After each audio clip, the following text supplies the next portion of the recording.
Yeah, show him I can still rap though. Now I'm in the game, I was on the bench. First I was renting, now I'm collecting rent. Run it up. First it with the Beamer, now I want the Benz. Spending all the bag like here I go again. Outside says the chirp, now the camera phone. Told you I'ma make, keep the channels on. Why you acting different when the camera's on? Why you acting different like your paper long? 8 day wake up and I thank God. Bad decision got you wishing you could say nah. My city gritty, you could get hit any day now. On my mama, I'ma move my family way out. With some 20s, 50s, hundreds, thousands, millions, billions, trillions, zillions. I'm talking Amazon money, talking so much money I could mess around and buy Amazon. I been winning, I'm like, why me? I heard these labels wanna buy me. I don't need you, boo, I style me. I roll G's and they grind me. Now I'm on my game, nothing is the same. Who am I to blame? Money made me change. Cardi in my ring when I'm switching lanes. Money in the carry on them Boeing planes. Money in the carry on them Boeing planes. Now I got a buck for all those rainy days. Ain't have a day off in like 80 days. I got hustles in like 80 ways. Kids if he won't take a lazy day. Wifey on me told me take a break. I keep going to the paper straight. Then it's trips out to Montego Bay. If I take the job, bet I get it done. I said it before, I'm a one-on-one. I just caught some ones, only wearing ones. Fornicate the funds, money made me calm. Diamonds on your in the air, pure gasoline. I see the news, see what you read. Change gotta come, put that on me and watch me educate. Yeah, we then could've started, but it's never late. Do it for my kids, yeah, let's set it straight. Do it for your kids, gotta set it straight. It's time to regulate. We need change now. We need solar, we need EV in the game now. Make it changes so the earth we know can stay around. Make it change cause we had no time for playing around. Let's quit the playing around. First rule to me, let's keep it clean. Watch how we build, clean air we need. Start from the flow, sweep up the scene. We going green, work as a team. First rule to me, let's keep it clean. Watch how we build, clean air we need. Start from the flow, sweep up the scene. We going green, we going green. I don't know what it does, but yo, guys. I think that's the funniest thing I've ever heard Crispy say. Yo, what is going on, everybody? What is up, chat? It is Thursday night, and we are live. It is the next podcast, and we are live from our bunkers and in our own locations right now because it is dangerous out there. There seems to be a gaming war. I want to call it a world war. You know what I'm saying? There's people out there calling it an Xbox Civil War, but I want to call it a world war, man, because it's crazy. Like, games releasing broken. Whether it's on PC, whether it's on platform, there's so many things going on. So many angry people out there, man. It is absolutely insane. We are going to get into it, guys. We are definitely going to get into it. But first, we got to get into the intros. And I don't do it often. I really don't. But I'm going to start with this man tonight. Coming live from the 405. And I believe that is Pred's Mechanical. That is not me. No, that's not. No, that was me. I thought it was you, but no, coming live from the 405, and he's just trying to talk to the intelligent gamer out there, and he is extremely excited tonight because it seems like an old friend of his is back. Of course, it is K Mega. K Mega, what is up, bro? Give me your fucking money. Yeah. This is a certified hood classic. Let's go, baby. And you know what I'm saying? And just give out one more just because so I'm very glad to be in the new humble abode. I did had to make some changes, but because of the very war. Happy, but because of the war, you got the sandbags out front. Artillery. No. It's raining out here, but no, man. Windows are open, feeling fresh air, man. None of them frauds is coming up here because you know what I'm saying. I keep what I kill. You know what I'm saying? Yeah. Okay, Riddick. All right. Yes, indeed. So that's what just letting people know.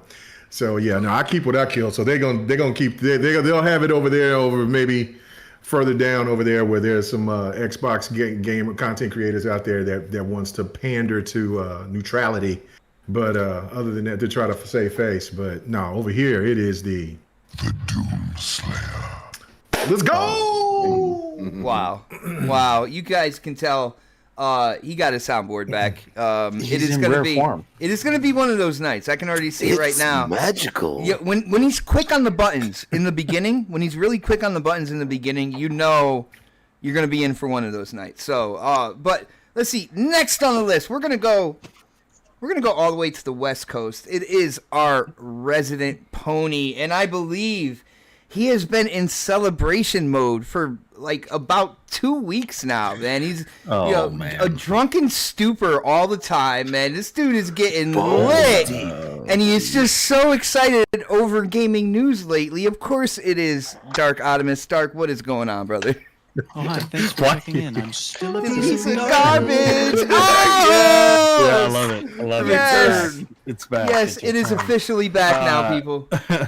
Why you gotta do me like that, huh, bud? I'm not even, I haven't done nothing to you guys. Haven't said nothing to you guys. I've been good, man. Well, except for I messed with K Mega yesterday, but Here we go with the exceptions. Except for this, except for that. But Those I always like fun. messing with K Mega. I like Yeah. messing with K Mega, and he messes right back at me, so it no big deal. But yeah, man, I'm happy to be here, dude. Let's get into this. Nice, brother. Fred sounds like he's sounds like he's jerking making something over there. it sounds like he's making dinner, and he's got one of those. Sharpening my knife, ready to fucking cut this I would say he's got one of those.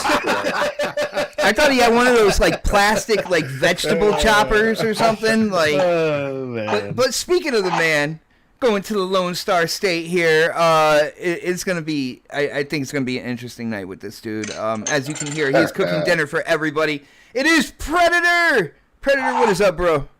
Not much, man. I'm fresh out of my my drunken fest of Austin, Texas last weekend. So, man, I was lit. It's like I don't even remember. I don't even remember half of the trip. Like, Hey, I literally just got recovered yesterday from that shit. So wow, it was bad. Like, I was in rare form this past weekend.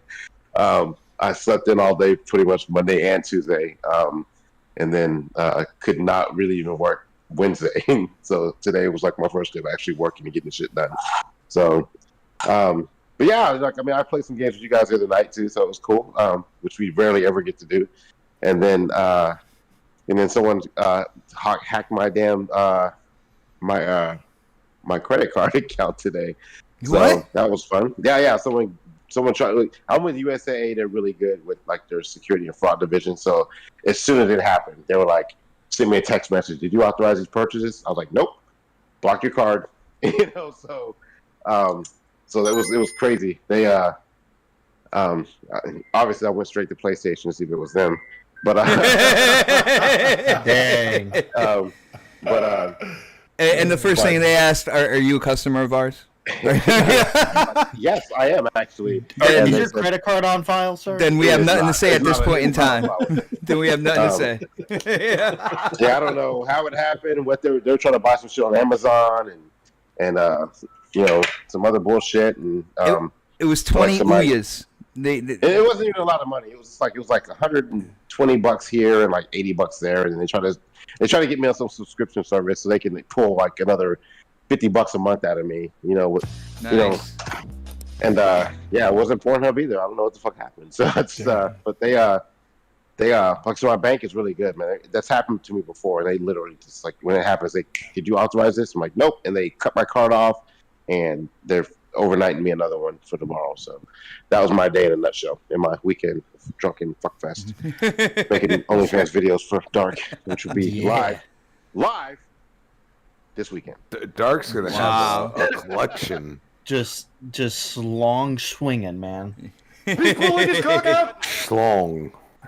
right. Long.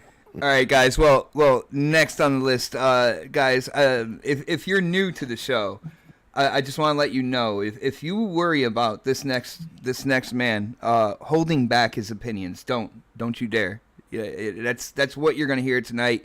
Unfiltered, unbridled, pure opinion. Of course, it is Crispy Bomb. Crispy, what is up, brother? Pure. pure. Yes. Pure I'm Colombian. always in danger. Pure Colombian opinion. He sounds like a Care Bear. I That's mean, funny. seriously, like, come on. See, like, oh, everybody else is gonna take what I say, but just a good you know, one. like, let me just laugh over you. Like, come on, like, seriously, Damn, some the respect. fucks, the fucks you give, Dark, are incredible, and also, I mean, you were touting for Forspoken, and people are gonna tout about Was he? Redfall, Was he and touting? you're gonna be cool with it. I right? didn't even I know. hope. We getting started Wow. already. Oh my goodness. I don't remember ever touting for Yeah, I was gonna Forspoken, say, so- did he do that? Did he? That never happened, dude. You are on another plane if you thought you kind of pivoted. You talk shit about it just like half these other motherfuckers, and then you What? kind of pivoted right back to saying, "Oh, well, it's okay." And you know what? Most of us said gameplay looks interesting. You know what I'm saying? For what game? Uh-oh.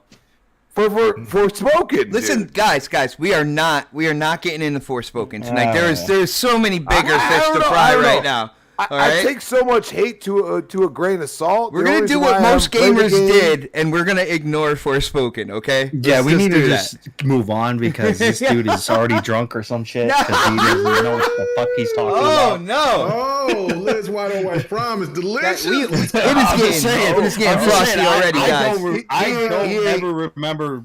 First of all, doing that, you so. say that, and he knows that, you know. And plus, I haven't even played the game, so I don't even know what the fuck you're talking about. So Ooh. Damn, you ain't Nah. played Forspoken? K That's a- Mega, No, I didn't. K Mega I has didn't though. play- K Mega has though. I told you I wasn't Yo, gonna so play you ain't not the Forspoken. only person that's showing You're you actually hate this game? confirming what Oh I my said. God. I mean, I haven't. Yo, played what is Redfall. up, Viper? Good And to see actually, you, I bro. But I never touted that I was gonna Abacab. play Forspoken though. Bro, That's the really, thing. Abacab? Really? Oh, dude, Six Slayer, I what don't is know up, about man? that, bro. You hear these This guys? might telling be you. one of them shows tonight, bro. I did it. telling Go you, back dude. and try to find something where I did say that. It depends Oh, on I if I can find it. deleted. He said, guys, if you're gonna try to catch me out, you got to go back and do the homework because you're not giving exact locations and 'Cause you stuff don't like know that of this either. evidence. So, but I mean that's a good fallback. I mean that's a good way to squash it. Like, yeah, go back and show me. Let me know. Find it for me. I mean, I want to see. I'm if I did say interested. it, then I'll fucking apologize. But I don't remember ever Sir, saying that. excuse me, you're starting to sound like Phil Spencer in an interview so after a pissed. vampire hunting game release, man. That Let's sounds just a little fucking weird move right on, now. dude. Let's go. Come on. Sounds a little weird right Cut me now. off originally. I'm sorry, people. I'm sorry, but he can't stop talking. I can't deal with it. I mean, I'm the drunk one apparently. Okay. All right, guys, reel it in. We're gonna be entertaining getting started. tonight. We're gonna be Yeah, this is gonna entertaining. be an entertaining show today. Okay. But guys, we gotta get into it, man. We're only here until 10 o'clock. All right, we gotta get into it. Usually people would go with lighter topics, but we're gonna go. It seems people hate Redfall. All right. I have been able to play it. I have been able to play it with a couple panel members as well. Shout out to K Mega and Pred. We took on the Vampire Nation. But you know, a lot of reviewers out there got a lot of stuff to say about this game. And you can tell it's crazy because, you know, you got reviewers using big words, kind of right, kind of wrong in their reviews and stuff like that, trying to sound a little bit more intelligent and in the know than they actually are. But Redfall, one of my most anticipated games for this year. You guys know. People in chat know. Panel, you guys know. I'm crazy hype for this game. I will say, according to my experience, this game is buggy as hell right now. Biggest bug that I went through, I had the sniper, Jacob. And we finally got to the point where I got a sniper rifle. And I was excited, picked off a couple cultists from distance. Everything was good. And then I noticed there's a bug in the game where at random, your gun will push up forward from its original position. And when you do that with a sniper rifle, you end up not looking down the scope, but looking at like the mirrored background. Like, it just puts the mirrored background of the scope, like, dead in your way.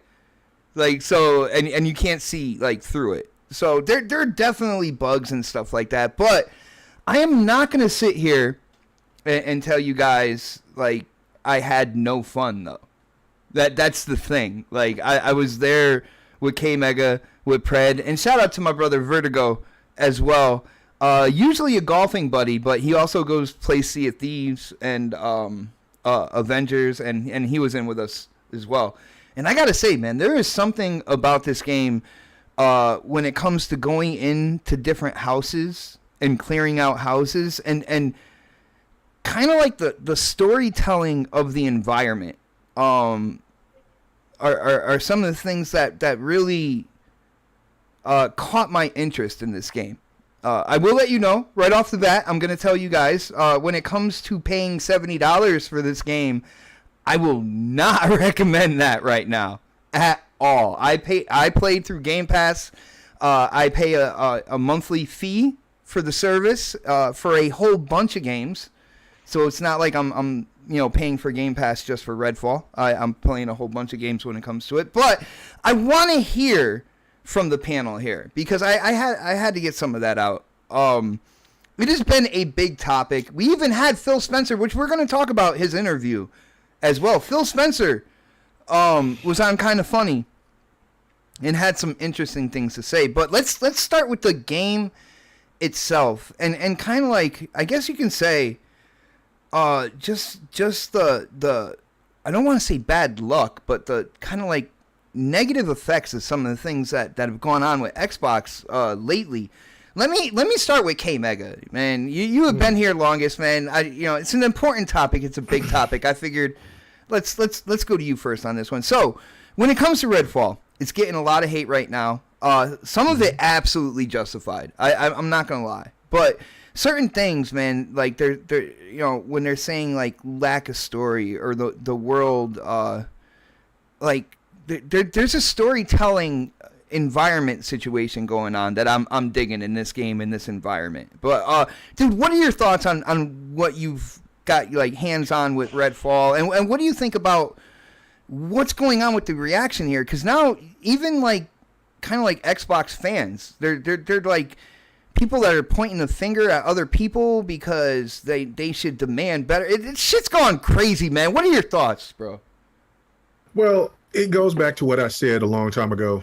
Well, really, it's not been too long ago. I said this on the last URG the other week. I said this on Next Podcast the other week. That every 8 to 10 months, there's always a meltdown with Xbox. And then what gradually happens is that people, content creators, they get into this mode of, well, we'll see what happens at, E3 or the Game Fest or what will be the Xbox event on the 11th, when Xbox have it during the summer, and then everybody jumps back on board until the next crisis. There is no question that Redfall deserves its criticisms. It's a below average game. And to ask for $70 for a below average game to be as broken as it is at launch is asinine. There should be it's warranted to criticize that. That being said, it is a problem, and I have a deep, deep, deep disdain for content creators to try to act like they're better than than listeners or followers or other content creators that may not agree with people. As a quote from Jay-Z, "What you eat don't make me shit." I do not care about what your standards are. I do not care if you hate every Xbox game that's out there. I'm an Xbox fan. I like Xbox. It's my preferred console. And yes, we have to stay on their ass when we feel that Xbox isn't doing what they're supposed to be doing. And with that, and one of the benefits of this is that Xbox do listen. Their staff, the head of Xbox, they listen. And so I look at this and I'm looking at it from a perspective because Bot, like when we first was talking about Redfall, like you've been all about it. I've been like, it's dude. I see franchise. I see franchise in the IP, man. I really do, bro. There's a lot of potential within the game, and that's the one thing is like a lot of people is taking a lot, and this and I know this because I'm playing the game. You played the game. Priya played the game. Tips and other people has played the game, and one thing that I'm seeing is like what a lot of people are showing. 4 houses away from us and shit. Yeah. Well, yeah, but the one thing too that they're also showing is that they're playing the game, and it's exposing them, even though there's a lot of people that that haven't got a chance to play the game or just go off of reviews or whatever. They don't know this, but they're playing this game on the easiest level difficulty, or they're playing it on normal. Now, it's not acceptable for the game's AI to be as tragic as it is, because if you remember when we were first playing, I forgot to change the setting because I've been telling people now, if you want a better experience with the game, you need to play the game on the hardest setting difficulty that they have out right now, which is called Midnight. Yeah, because there's another harder one that you can unlock like after you beat it, right? Yeah. After that. Yeah, but it was a lifeless world, like in the easier levels. Right. When we played on normal, it was life. I'm like, where's all the NPCs? Because when I first played it by myself, I played it I usually play games on harder difficulties because I want harder experiences. I mean, I'm a nut like that. But I always was running into something, and I was like, oh, other than the bugs and some of the other issues or whatever. And so I played the game both on PC and on Xbox, and I was showing clips from both. I would erase the Xbox, the Xbox share on purpose, so people would try to to give a determination of like PC wise how it looks compared to the console, and even though the PC does look better, it's according to what kind of hardware that you have. Mm-hmm. But in all retrospect, the gameplay is smooth.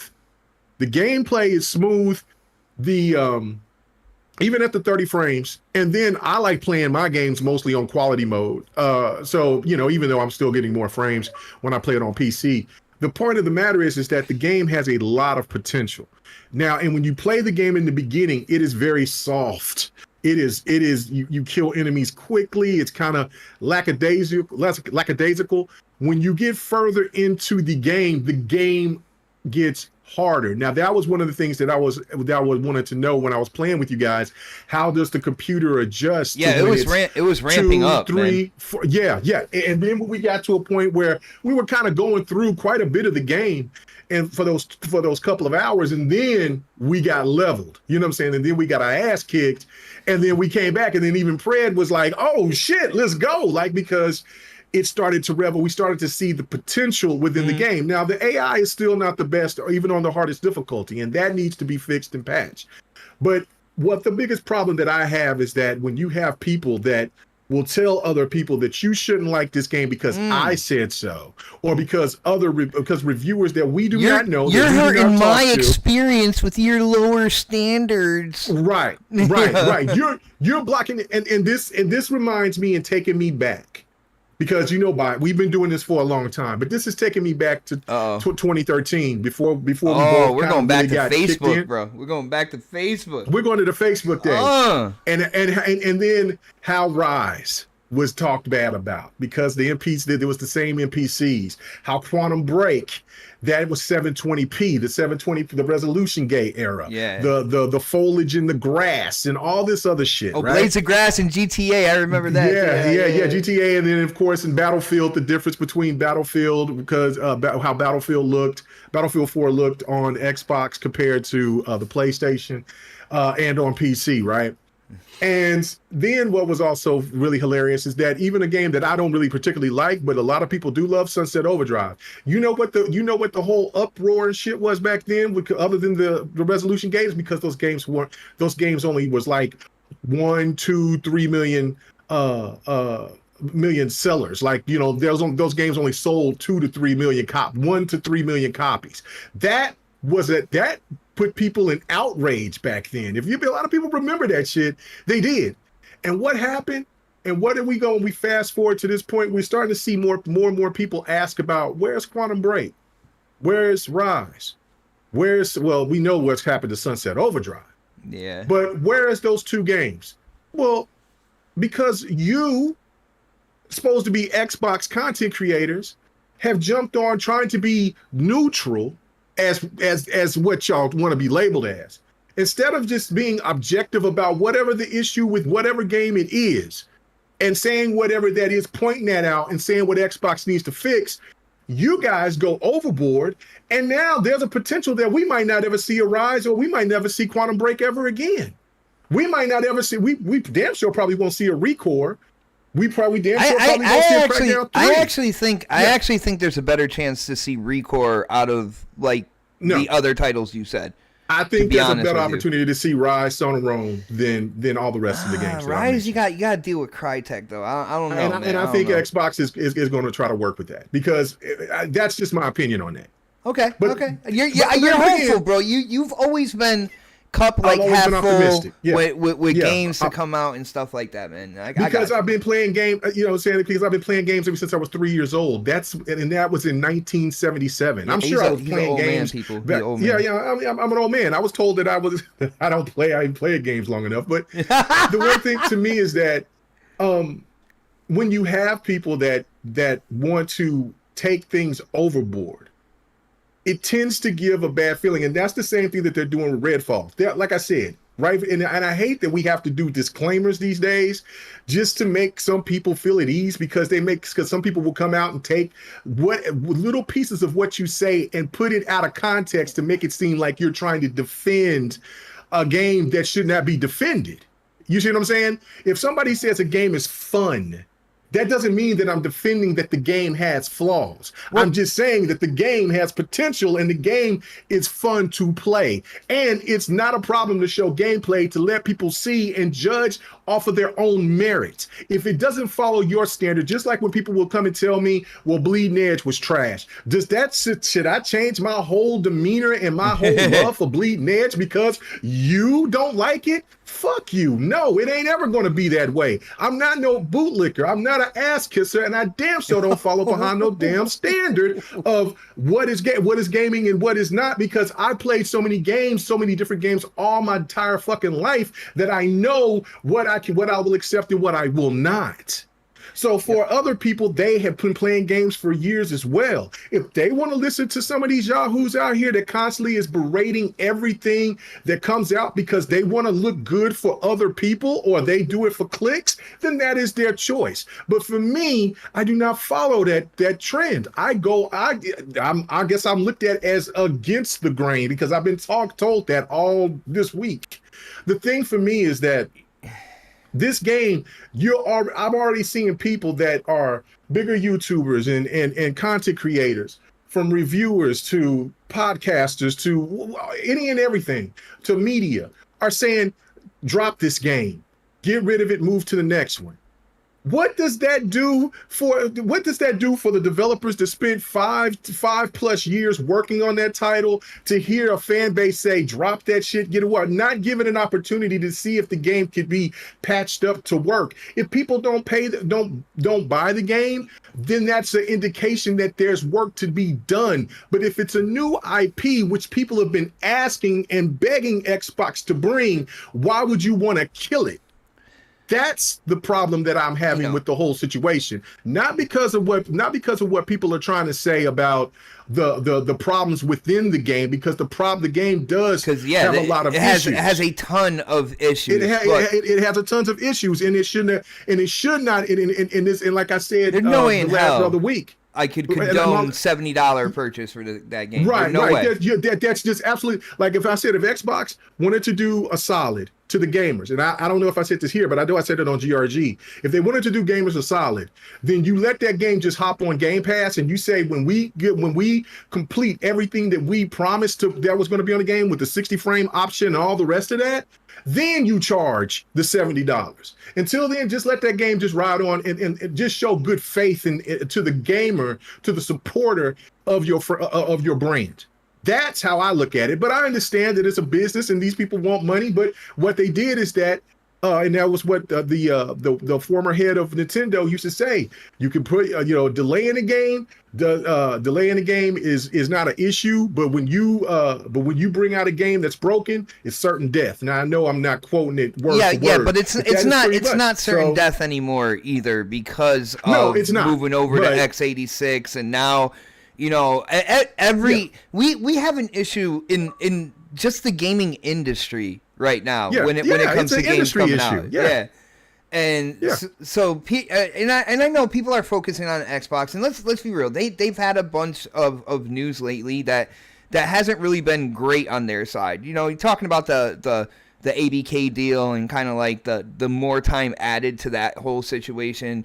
Then people flipping out over 30 frames per second in a non-competitive story game. Which is another thing that really shouldn't have existed, really, in my opinion. Well, because there's a lot of people out there that lied and told gamers that 60 frames per second is the standard. I was getting there. I noticed, because I know kind of like I know at least some of the people that are coming out and saying these things that you're talking about, right? And I notice a common theme within these people, and for the most part, these people are basically PC gamers anyway. From what I'm seeing, like, they're the ones that are always talking about the frames per second and what's acceptable and stuff like that. There's a lot of PC first gamers that's trying to talk. Yeah, that was the worstest shit that came into the console spaces, when you have PC gamers they'll maybe buy an Xbox or buy a PlayStation or Nintendo, but they will never put down their PC for any console. And they're giving you all the terminologies of what, and all these settings and all these things that you get on PC that you will never get into a console. And they're saying all these terminologies, and now people are running with it. Like, when I first heard resolution, I'm thinking, like, what the hell are you talking about, New Year's Eve? And now people are over here talking about foliage and rendering and tearing and screen. What the fuck? Nobody outside of this echo chamber gives two shit about that. They want the game to be good, fun, and not broken. Basically, and what we've been having in the industry here lately, and this is not just only with Xbox, but there's been a lot of broken games. Redfall should be implemented with all the rest of these games on top of not just the main focus just on Redfall. I find it to be ridiculous that nobody else is talking about these other games, and they just want to pinpoint on just this specific one. Maybe because it's probably the most broken out of them all, but it's still pretty crazy. Well, that's it for me. The reason why they're focusing on this one, again, first party Xbox dropping, basically the start of, and I saw this from Phil Spencer's interview. Some of his body language and the stuff he was saying was really interesting. We will definitely get into that. Oh yeah. But I forgot what direction I was going on that one. But yeah, it's a crazy situation. And what I was saying about the whole kind of like people that are mainly PC anyway. I've been seeing this for such a long time. Like they talk to big audiences, and they get people that, I'm not saying everybody, but they get people that also don't know what they're really saying, but they're listening to somebody that's on a show that gets a lot of people watching and stuff like that. So they start repeating the same thing and wanting the same thing that person is talking about. And there are people like bringing in these PC gaming standards, and they're trying to force them into the console space, which I don't believe fit here to begin with. You know what I'm saying? Like, you're paying at most $500 for a system, right? You look at PC gaming, you can get up into like how many thousands of dollars. Like that gap right there says that's a different market, it's a different demographic, it's a different standard level than what we're doing with consoles. So I really hate the idea of people bringing in PC gaming ideology and standards and trying to shove it into the gaming console industry and community. I don't like that. I'm never gonna be like that, to be really honest with you. But K Mega, a lot passion there, bro. You know this community, we like to say passion. There's a lot of passion. I definitely appreciate that. Let's go. Oh. Let's hear if we got a different point of view. Let's go to Optimus. Optimus, are you there, brother? Yeah, I'm here. All right, Optimus, man. You know what we're talking about. The whole kind of whirlwind that is Redfall. And, you know, we even asked you if you were going to play with us, and you're like, hell no. You're like, nope. I tried it. Nope. I'm not getting in. Not doing it. What do you think about, you know, the game on launch? And what do you think about the reaction? Do you think that it's warranted? It's like some people are like trying to point out it's like the worst game ever made. I can't co-sign on those extremes, man. I actually had some fun in the game. Like I don't know, but what are your thoughts, man? Yeah, I can't even co-sign on that either. That's ridiculous. It's not the worst game ever made. I personally am very disappointed with it. I just was not. It just did not hit me in the right points that I wanted it to hit, and it just didn't hit on those points. And yeah, I'm just very disappointed with it. And you know me, man. I was actually excited for the game. I was actually, looking forward to it, and was like, I think this is going to be, a really good, Xbox game, and this is really gonna do some things, and it just didn't do that for me. It just didn't. And I do see a lot of people enjoying it and loving it, and I get that. I there's plenty of games out there that I've played that people just don't enjoy, and that's fine. That's gaming, right? Like, there's going to be things that you're going to enjoy, and there's going to be things that you're not going to enjoy. And to speak on, the bugs, I mean, the reason why I think, people are really going hard on it is because of the fact that it's an exclusive to Xbox, like that's the reason, because people are ridiculous on Twitter, and that bot, people are just ridiculous. I Dylan Brooks them every once in a while, like how he says, you poke the bear. I Dylan Brooks them every once in a while, you know what I'm saying? Right. So far the bear hasn't eliminated me from any type of playoff or anything though, so we're good. Well, that's good. You're good there then. It's some of the criticism is warranted for certain things. There is some criticism out there that I thought was like it was constructive criticism. Like there was certain things, like what? Like especially like even K Mega, he said some things that were like, okay, yeah, that makes sense. They need to fix this. They need to fix that. That makes sense. Well, you just said K Mega makes sense. Are you Optimus? No, I mean, there are points that make a lot of sense, and the game is just, I can only speak from my experience and speak for myself, and it's just not there for me, and well, Dark, real quick, I'm not gonna let you off the hook that easy, man. I gotta hear some detail here. So when you say like, some of the criticism makes sense, because I split up the criticism into two camps. Foundationally fucked up, all right, or you have it to where like patches and stuff like that over time, like it's not fundamentally screwed up, but patches and stuff over time will get it to a level where they had envisioned it more. Like, so which one is it? Foundationally fucked up, or no? Is it the other? No. There's things that will be fixed, like the AI being wonky and not, responding to the players, being right in front of them. The AI being, not noticing there's a flashlight, on the wall or behind them, like there's things that can be fixed, and a buddy of mine who went to school for video games, we were talking about it today, and he was saying, there's a lot of things that they could fix that are pretty easy fixes. With the AI, like reaction timing and stuff like that can be boosted. It's it's going to take time for them to actually, you know, get the patches out there to fix a lot of that stuff. And that's understandable, you know. I mean, that's the standard today, man. Like, right. It's every game, man.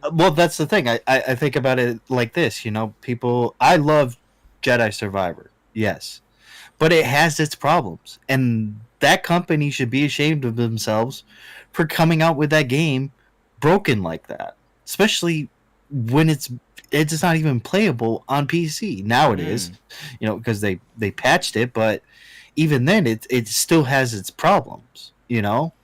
So, you know, games nowadays are just it sucks. I mean, we really shouldn't be like, you know, okay with it. Unfortunately, with some games we are okay with it, you know, and that's just the nature of gaming. And you know, I think, you know, Redfall, with its problems, its issues, they can be fixed. I think there's some things that can't be fixed.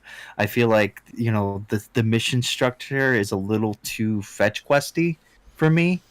You know, That's just how I felt. Yeah, no, Dark, but a lot of other people have said that as well, and I gotta put something on that real quick, because again, when I was playing with the other two knuckleheads on the panel, and of course Vertigo, we were fetch questing and stuff, but the funny thing was, because we were exploring the area, and again, like going into a stranger's house, I remember walking past the bathroom, and there was all this like stuff drawn up on the wall by the bathtub, and it like painted a picture of like the desperation and the fear that was in this house, like during the time that all this shit like was going down and stuff, and that's what was really catching me. So, you know, even if the quest, you know, they were fetch questy or whatnot, they were Assassin's Creed-ish. We can say that. Yeah, you know what I'm saying? Definitely Assassin's Creed. There was always like this kind of like world building, fleshed out kind of like stories that we were coming across. We were just like stumbling upon them as like set pieces. You know what I'm saying? And I don't understand why these reviewers aren't talking about things like that as well. Yes, give people the bad. Maybe because they didn't come across that stuff. FPS. Give people the bad, but give people the good too. You know what I'm saying? Let people know the good in there. That's why I posted that review in our DM. I was like, that's a good review.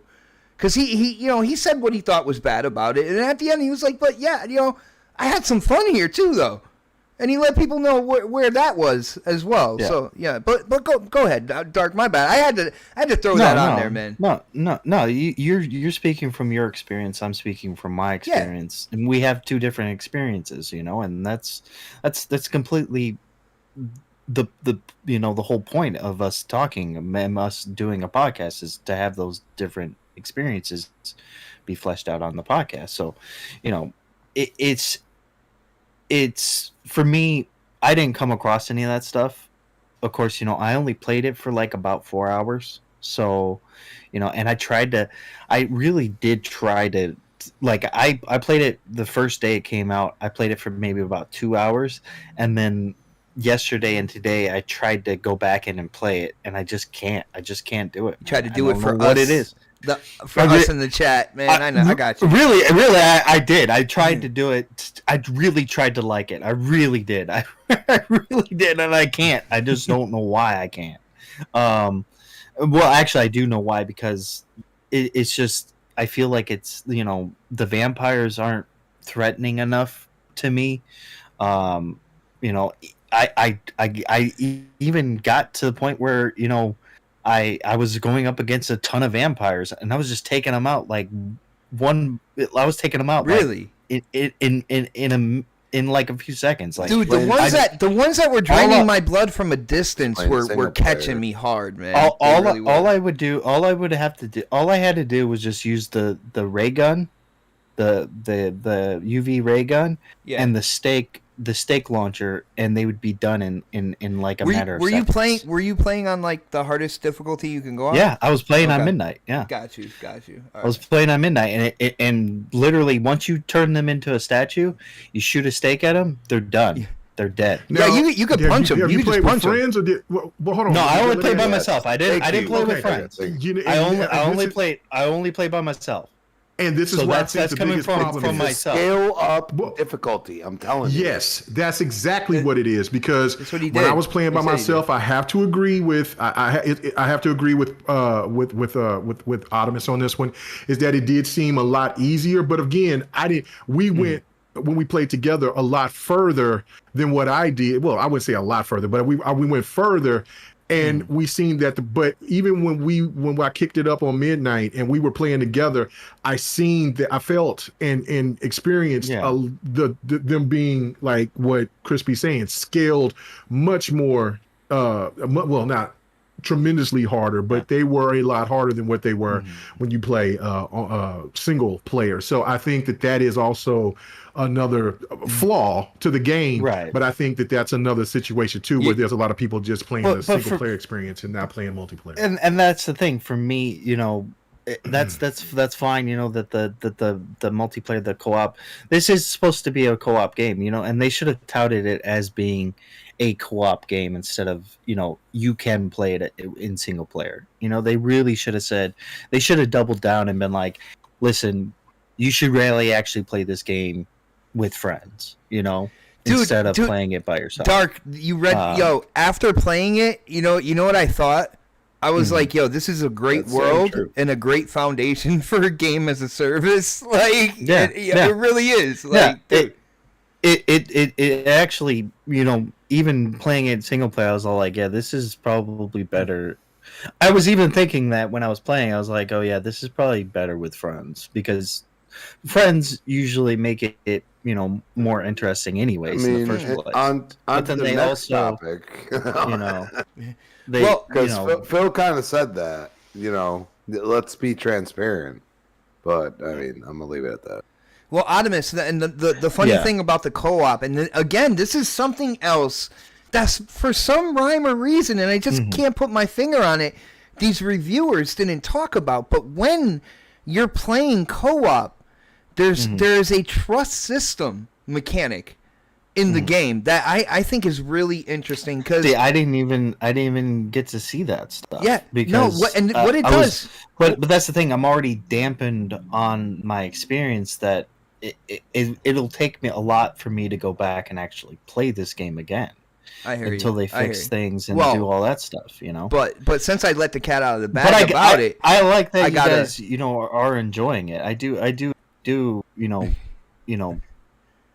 don't want anybody to take my words and think, oh, this is, I'm not going to play the game. Why are you lying? You're a bastard, and you want everybody to hate this shit now. Okay. Okay? Yeah, I don't want anybody playing this game. You'll have no fun. No fun. Don't for have any your of you at all. But even if people do agree with you, though, if they do agree with you and feel like they don't want to play the game, then that's their choice. Right, but there's your choice. Tell people, right, But exactly. Don't tell other people don't play anything. Exactly. Don't cry because they don't. Right. You're the reason why we're getting these games. Well, hold on. I actually said, I was on 60 frames no lag. I even said, if you guys don't believe me, or if you guys feel like you should try out this game, honestly, I think everybody should try out this game and see if they like it. Because that's the wrong place to try to give. I know.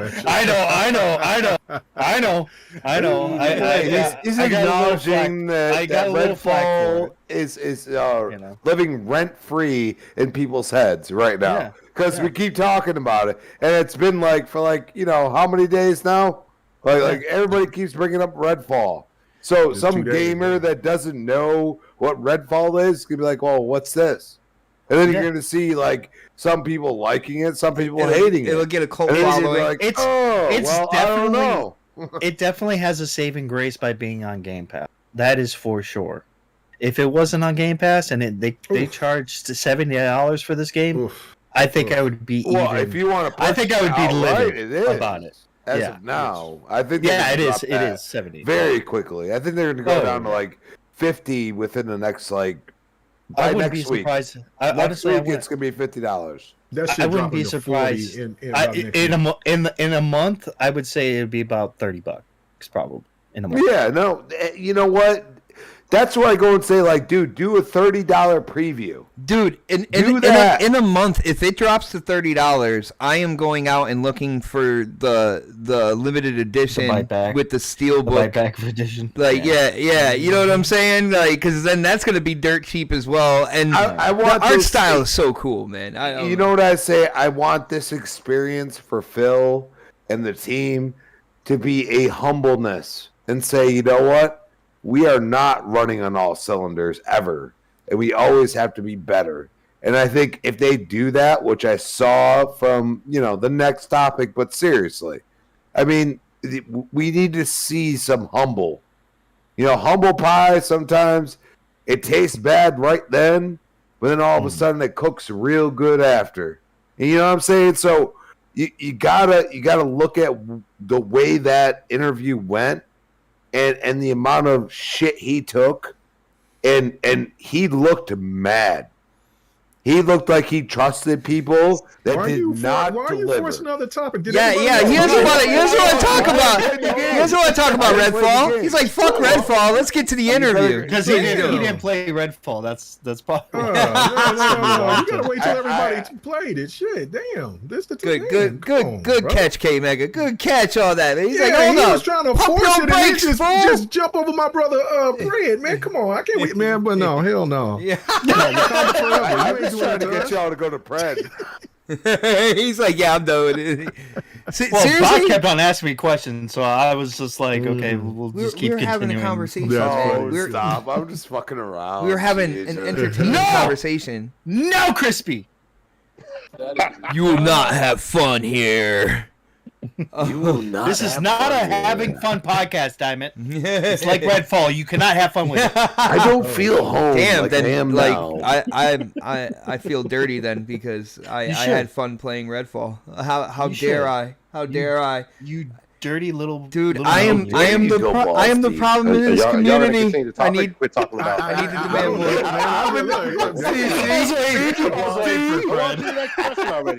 This is great. Trying to be on fucking night talking about Redfall. See. So I guess it's about time to go to Pred on this one. Yes. Man, yo, Pred, dude, all the shit swirl that is called the Redfall game release, man. Like the reaction, the reviews, all that good stuff. I mean, you played the game, dude. What do you think about what you've had like your hands-on time with the title? Yeah. I haven't played it single player yet, so I can't really give. I played the only time I played was with you guys, Yeah. And I had a blast. I think a lot of it was like when you're playing with other people, you're just naturally gonna have more fun playing the game. And I did everything y'all said, especially K Mega about the scaling up and stuff like that. Like all that was true and legit. Dark had some good points as well. And I want to take this in a different direction. Uh-oh. All right. So this is another game. Let's start at the beginning. Let's start at the beginning of this shit. All right. They hyped up this game the last couple of months, a little bit. I think they did a little bit more advertising for this game that I'm typically used to seeing from them. Not like advertise like on, like not just social media and TV and stuff like that, but like they shown this game a couple of times, right? And they had promotions in subways and stuff like that, man. Yeah, like on stairs. They didn't allow. No, here's the thing. No one was allowed to review the game until after the release date, and that's never been a good sign for any game I've ever seen in my history of playing video games. Like you don't give out review copies of games.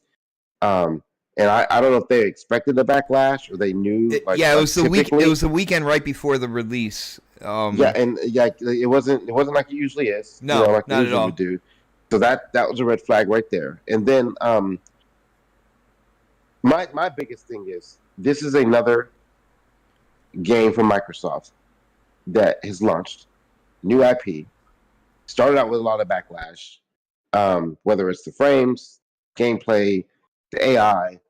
not having a fucking review copies being out there, having the review embargo on it, like shit like that. This is another game from Microsoft that's come out, launched, broken. And at some point, and I get it, it happens with a lot of games.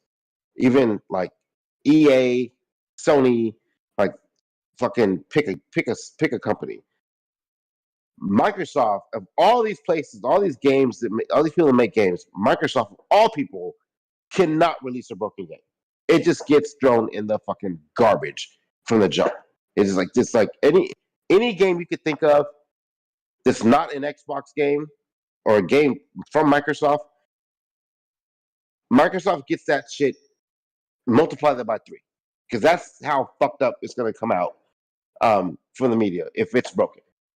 If this was God of War broken, no one's going to say shit. If it's Zelda broken, no one's going to say shit. If it's a first fucking game from Studio X, they're not going to get as much shit. But Microsoft should know better at this point because it's happened game after game after game after game. They get so much criticism, and you would think they'd be smart enough at this point to say, like, we cannot release this game broken. We can go back to Craig. We can go back to Gears. Forza, pick a game. It's almost like they have better track history with stealth releases than they do with games that they have planned releases for. So, to me, I think that's a fuck up on their part because they should know better. They should know this is a brand new fucking franchise. We want to make money off of it. We want to continue this franchise going forward. Let's not send this out there looking like a piece of garbage. Let's do everything we can to make this game work right and look right from the fucking start. And they keep fucking that shit up. And so we may never get a Redfall 2 because of this. Because now we got the media talking shit. We got the fanboys out there talking shit from PlayStation. And it's in the probably it's not going to sell well. Surprise me later. Like we might get a fucking this game like there's 50 million active users on it, but like I'll be surprised if I hear that from them because of the media fallout that they've gotten from this game. Well, I think well, it sold well because real quick. The funny thing about all this, like, there comes a point in time that even like negative attention is still attention type situation. And I think it was, I believe it was either Crispy or Dark. I forget which one on the panel was talking about, the name. Like now people know Redfall that didn't before, regardless of what is being said. And, if they have Game Pass and such, even if they weren't planning on checking this game out, with everything that people are saying about the game, they're at least like booting up the cloud and trying it that way. So they're going to get a lot of active users that tried this game in the beginning. Yeah. I don't know how many people are going to stick with it after the fact, but I think like I'm going to go back to my argument. Stop releasing games that are fucking broken. Like fix like who in there, like we talked about the AI, like we were playing the other day, like I'm literally downstairs in a room. Nothing's there. There's no vampires. I'm like, there's nothing down here. And then poof, out of nowhere, there's a vampire. Like I think at one point in time, I was downstairs. You guys were upstairs. Y'all know how I play. I'm fucking scouting. You know what I'm saying? He goes off on his own. He'll look over there and just all of a sudden that he wants to go that way. He lone wolfs it. I mean, and like by the time you guys get there, I've already got everybody fucking pinpointed out, right? Like when I was scavenging, I fucking picked out who I was going to be there, right? And so like we went into a house. I think I was downstairs. I think we're trying to find something. I was downstairs. There was nothing there. Nothing down there. And you guys were upstairs. And you guys were like, oh, shit, there's a vampire. Where'd it go? And that motherfucker was downstairs with me. That's part of the that's okay because remember because I know exactly what house it was because I was getting ready to go up the stairs and I was climbing the stairs and then I seen something and I said, what the hell was that? And I said, hey man, I think there was a vampire or something. They do that shit. Like they'll like I don't know how they do on the easier mode. Yeah, but like in the very beginning when you seen the intro part of the game and when you seen that the black chick, she kind of like, or when they run off, they got those little tracers behind them. Mm-hmm. That's what I seen, but it was so fast I didn't know where it went, and then it popped up in your room. in the room that you was. So yeah, I mean, so I assume that was just a bug. If that was meant to be on purpose, that's different. But like there was shit like that, and like we were talking about, like there wasn't like we'd be in a room, there'd be all of us in there, and there's a vampire there. He's sitting there fucking picking his nose, you know, and we lit one of these motherfuckers up one day, you know, like that vampire should have known we were there, you know, to me. But like simple shit like that, it's not that it's broken because of that. I don't know if they're gonna change that or anything, but like the game itself, from what I've heard, not what I've seen. I'm just going by what I've heard because I didn't see a lot of the shit that some people are complaining about. If it's coming from so many people, it's probably true. And it's like the reviews are kind of shitty. Like people are like talking shit. Like, just release a game for once that everyone fucking loves that isn't named Forza. And like, and even if, especially with a brand new IP, like you gotta have that shit for them specifically. That shit has to be fucking amazing. And I don't think they have the mindset to be like, we cannot fuck this game up. Because like if they would have put out review copies or I don't know, demos or whatever, months ago, weeks ago for this game, I don't know if these same issues would have been there, but I kind of think they might have been, just based off their history. And I think they need to kind of start doing a little bit better QA on what they're releasing going forward, because like we've seen this happen with, you know, time and time again, whether it's Gears, Halo, I mean, pick a game. They release it and it's fucked up, and this is really bad for a brand new franchise because, like I think one of you guys were saying before, we may not get this again. We may not get a Quantum Break. We may not get another Recore because the media kills it before it even gets a chance to get in our fucking hands. And they're not doing anything about that aspect of their games they're releasing. They're just releasing them and putting them out there. And mind you, there hasn't really, with exception of this week, because we had, you know, Jedi, you know, coming out. We had this coming out. I mean, there really hasn't been a lot of games coming out so far this year that, you know, that we wanted to play on the Xbox side. This was one that people were looking forward to, and we kind of wanted it to be good. And I had fun with it. I don't know if I'll be like, oh, I got to finish this game. I want to finish Jedi before I finish this one. But like, I don't know if this is a game I want to be like, it's going to hold my attention unless I'm playing with other people, personally. So they didn't drag that in for me. Like, you know, we had, I mean, think about the releases they've had the past, I don't know, 3 years, right? What game has actually come out that wasn't like fucking severely fucked up?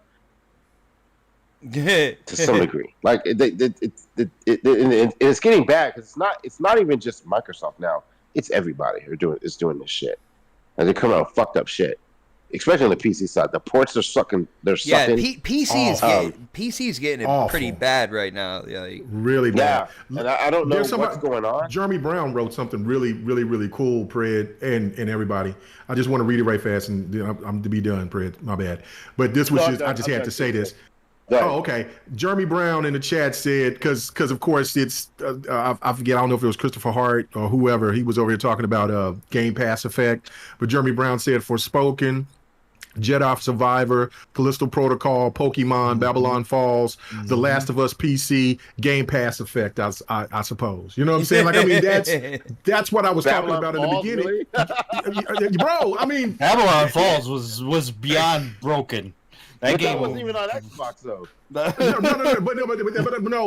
that's what he's saying. That's what he's saying. That those games weren't on Xbox, and they all were multi-platform. They all came out fucked up. They all came out broken. Yeah. So I mean, are you trying to? If you're saying Game Pass effect, then shit, you need to be saying. You know what I'm saying? It's maybe an industry. You should say the Nintendo effect. Or, you know what I'm saying?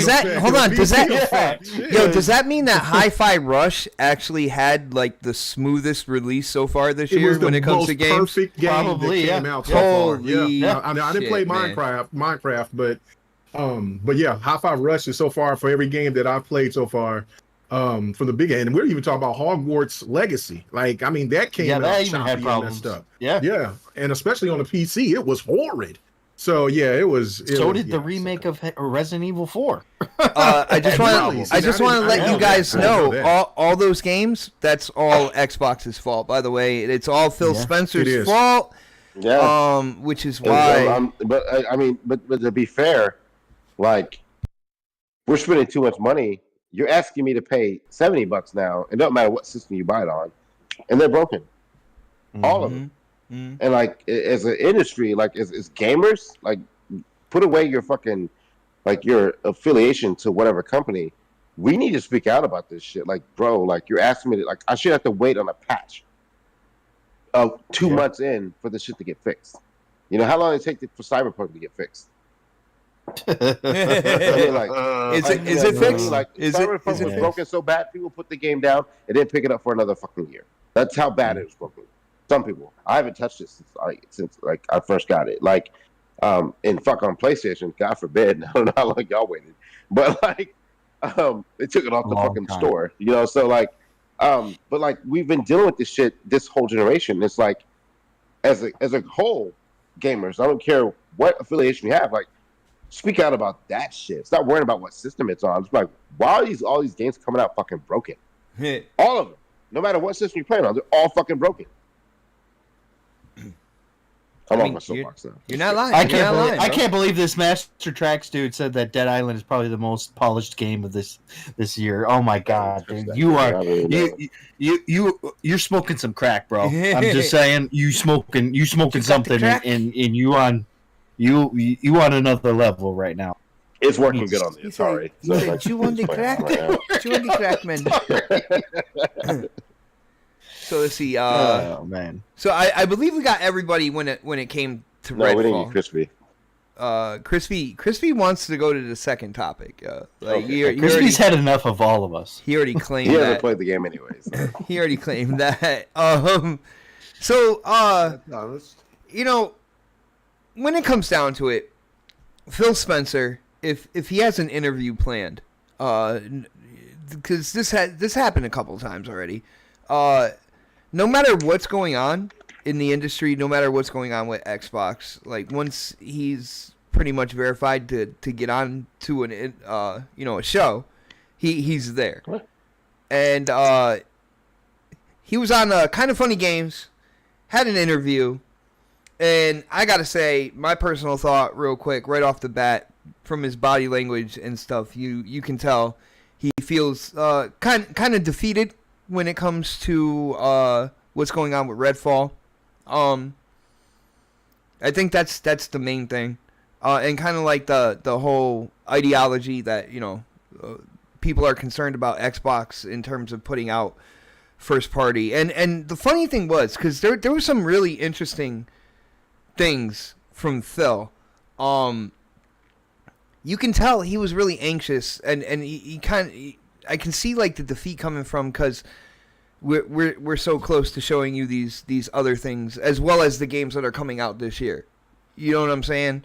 Because for people who don't know, they did announce their showcase, which is going to be a double feature, a double show. Maybe Jim Ryan can take some notes on that and get a Sony show going. But yeah, a double show. But like you can tell he's really excited about what's going to be shown on in June as well. He was like, because he was just dancing around. He's like, yeah, I know people are going to say, wait till E3 or whatnot. But he's like, yeah, this happened right before this show. We're going to announce things that you guys don't even know about. And I don't know. It was a crazy interview. I will let you know, guys, that I didn't finish the whole thing. I got to... It's sectioned off. The reason why, man. All right? The reason why. I got to the part where it's titled Things We've Learned. And by that time, hearing how Phil was with the whole situation, like I couldn't deal with it anymore, man. It was a lot of depression that I saw, at least from the first part, when addressing the issues and such. And basically, like, the dude really had nowhere to go. in terms of, if he was going to address this. He took the route that, he pretty much had to. Like, yeah, my bad. Like, it's not up to standard. I like the fact that he even said that, their whole 12-month map situation, like, they didn't fulfill that either. All right, when it comes down to it, because we all know I'm waiting on Forza Motorsport as well. 2030, baby. Oh my goodness! Don't you dare! Don't you dare! But I know Crispy's excited to get into this, so I'm gonna go to Crispy on this one first. Crispy, Phil is out there again. He had a scheduled interview. Shit hit the fan before time, and he's in the seat anyway. I'm not trying to paint him out to be some type of hero or anything like that, but you got to recognize stuff like that, man. Like, they even said on the show, you could have easily just kind of, said, we can't do it right now. Shit's kind of crazy. But he was there, and he said some things. People are running with, some quotes, as usual, out of context as well, and kind of going crazy out there in the Twitterverse. But, dude, what is your thoughts about the interview? I got, I believe you checked it out. You're the one who were begging. You're like, dude, you got to see, like, you got to check it out. You got to see what was said. What are your thoughts about Phil, how he came out, how he presented himself, and kind of like the things he said in the interview, man? Well, I watched the kind of funny, like, the after show type thing they did. Okay. And this was talked about weeks in advance of what happened with Redfall and also the CMA. So I looked at that and I said, well, wow, this dude just went on there and said, fuck it, I'm going to take it on the chin. And for me, as a human being, to have respect for somebody, he makes 6 figures. We're not bullshitting that. Okay? But he didn't have to do that. How many times when PlayStation screws up do you see Jim Ryan? How about that? All right? How about Nintendo? Who's even in charge of Nintendo? For that man, for that man to sit there and take it from, I mean, the one thing I'll give the X-Cast for doing that is that at the end of the day, Witta, he screwed up before Spoken. A lot of people don't realize that he was a part of that. You have Snowbike, who's basically a Twitch streamer that turned into something else. And then, you have Paris Lily, who's been around, but he doesn't really say much. And they all kind of hit these points. And most people would cower or be happy-go-lucky and push this narrative that it's only positive. And Phil didn't do that. He said, you know what? We freaking effed up. And that's it. And you know what? He might have beat around the bush at times, giving himself a little bit of defense and saying, look, we've seen this before and we screwed up and we didn't, go the way that we wanted to. He's been with this company for years. And for him to take the L on the chin, no matter what you say, you could say, hey, he brought up certain things and other things. But at the end of the day, he always said, it is my freaking fault. And I think that means something to people. And I'm going to tell you right now, I feel like this June showcase can be a little better than we think. Because also, I think he's going to put his foot down. And he's say, I've been embarrassed enough. It's time for change. And he's going to put his damn foot down. And he's going to be like, I'm done with people giving me, oh, it's all good. No, I'm going to come and play it. Let me come and play it. Let me give you my opinion, and then we can kind of have a conversation about it. And I think once that happens, because I did say at the beginning of this, when the 30 FPS thing happened with Redfall, I said, this is a Bethesda problem. Because they didn't tell them. And what did he say? What did he say? And this is the reason why, after I couldn't get online last night, that I said I'm not going to play it.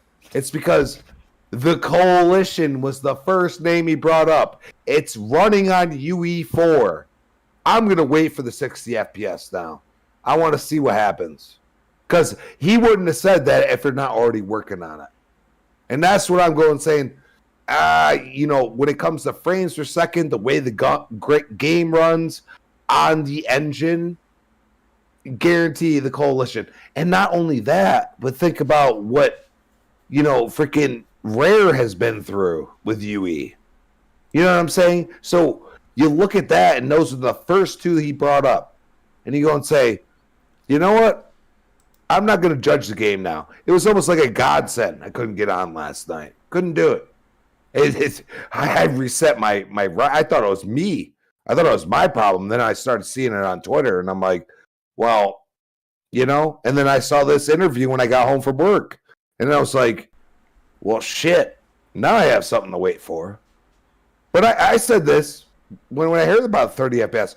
You're using it in Unreal. Why didn't you call Microsoft and say, hey, you got the Coalition, you got Ninja Theory, and you have Rare. What are we doing here?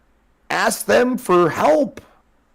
And they didn't do that because Phil trusts the people around him. And that's where you go and say, now it's time to put your foot down, Phil. And that's what I have to say about that. I hear you, man. I hear you. You make definitely a bunch of valid points. I'm going to, in between going to the next person, I'm going to say something that might be a bit controversial. But it's the way I feel. And you guys in the chat, people on the panel, you guys deserve that. You guys deserve honesty. I feel that Phil Spencer shouldn't have come out like he did right now. Like just the sense of defeat that was around him, or the sense of just like negative emotion. Like you could tell, like there was definitely anger in there. For to himself and the people involved in the situation. You can see it, man. He is a very he seems to be a very easy person to read when it comes to like body language and stuff, man. He can say something, but you can really tell kind of like what he's feeling about it, man. And let's be fair. He's not happy right now. He seemed pissed. Yeah, and you know what? He should be pissed.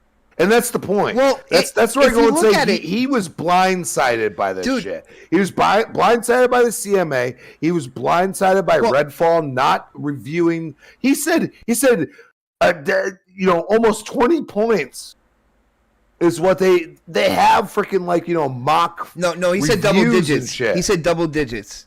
He said double digits. He did not say 20 points. And the way I looked at it, they looked at it I would say for people who deal with review. You guys know how I feel about reviews and numbers. No, he thought it was an early 70 something, like a 73 or something like that. 80, no, I can guarantee you. I can guarantee you because he said double digits. I heard that too. He's Crispy. I picked pissed, up on that, dude. He's pissed. He thought it was going to be like a low 70 something, like a 73 I want him to be pissed. Or something no, like it's that. time. It's time. You know what? You feel the fire. The smoke comes out. You got to say, "Hey, is it my feet?" You know what I'm saying? And he basically acted like my job could be in jeopardy if I fuck up again. Well, that's basically what he said. K-Megan, I'm not, my bad, Crispy. That's what I was actually trying to go for. Like, I'm saying, if you look at what happened with the ABK deal and what he said it was in the interview, it was going to be an accelerant to their goal, right? A lot of times when you see companies looking for something that's, like, boosting the direction that they're going in, they're doing that for their shareholders. They're doing it for their shareholders. Okay? To make their shareholders comfortable. They already know the direction that they're going. But unfortunately that was delayed, right? So unfortunately with that delay, which is a negative impact on the comfort of shareholders or whatnot, then you have this whole situation. That's where I feel like he's angry. Like they were ready to, like, when you make the shareholders happy, everybody's off your back. You could be more creative. You could do crazier things. You have the green light on more avenues. You see what I'm saying? And to me, it looked like Phil was on the verge of having that. All right, kind of like in a big way. And unfortunately, sometimes you gotta take a step back. The two things crumbled. That's what I'm seeing there, dude. Sometimes you gotta take a step back, look at the bigger picture. I mean, I think Paris did a really good job with his questions. You know, you have 20 studios. What are you doing? You know what I mean? We haven't seen any updates. And I think, you know, we were all touting last year as being something special. I don't know. I think we're ignoring this one. And it's perfect. I'm fine with it. I'm not even going to hype it up at all. Because that's how I feel. Like, you ever feel something in your gut and you're like, dude, they're gonna go crazy. And Phil is freaking pissed. Dude, I don't care what body language you want to look at. Look at the way his demeanor was. He is mad. The way he answered certain questions, he is mad, and he trusted. I mean, you got to realize, like, you can't hate on Bethesda right now because Hi-Fi Rush came from that. You don't understand what I'm saying? So they're hit or miss, and we've always said this. You know what I mean? So he said that they have worked hard on Starfield. Arcane, when it comes to creativity, Arcane has been pretty much they were kind of batting 1,000 until the release of this game. Let's be real when it comes to it. I mean, but that's the Austin studio. That shit's gonna happen. And Leon is the one that really made the significant, like, Dishonored and stuff like that. Yeah. That's Arcane Leon. You know what I'm saying? So I don't know. Like, I'm not going to sit here and be like, you know, like, their decisions were ridiculous. I think they underestimated how much work needed to go into this game. And I think they need to learn from it. Or, I mean, we're going to be at the point where we're going to be like, dude, like, I'm done. You know what I'm saying? We're going to get to that point. So they got to figure that out. And I felt that in Phil's statements. You know what I mean? Like, his answers to the questions, I felt that he knows that now's the time. And that's where I go and say, you know what? I want everybody, I want all the screenshots in the world to hate on this show. Because, you know, like you said, Bot, when's the last PlayStation showcase? Been a while. You know, do you want to call this certain thing? You know, for the last few months, MBG has, like, made a video where he has predicted a new show each month from Sony. The last few months, he is, like, hoping, man. I mean, right now would be the perfect time. Xbox is reeling. Why aren't they saying anything? Because they have nothing. Oh, you better watch out. Our resident pony will come and you know, bite your ear, man. Watch Who you talking about? Dark Dark is saying it himself. No, Dark is saying it himself that PlayStation hasn't had anything to show here lately. So yeah, I did. Yeah. Dark, you gotta. I mean, is the state of a play a showcase? I mean, come on. I'm only gonna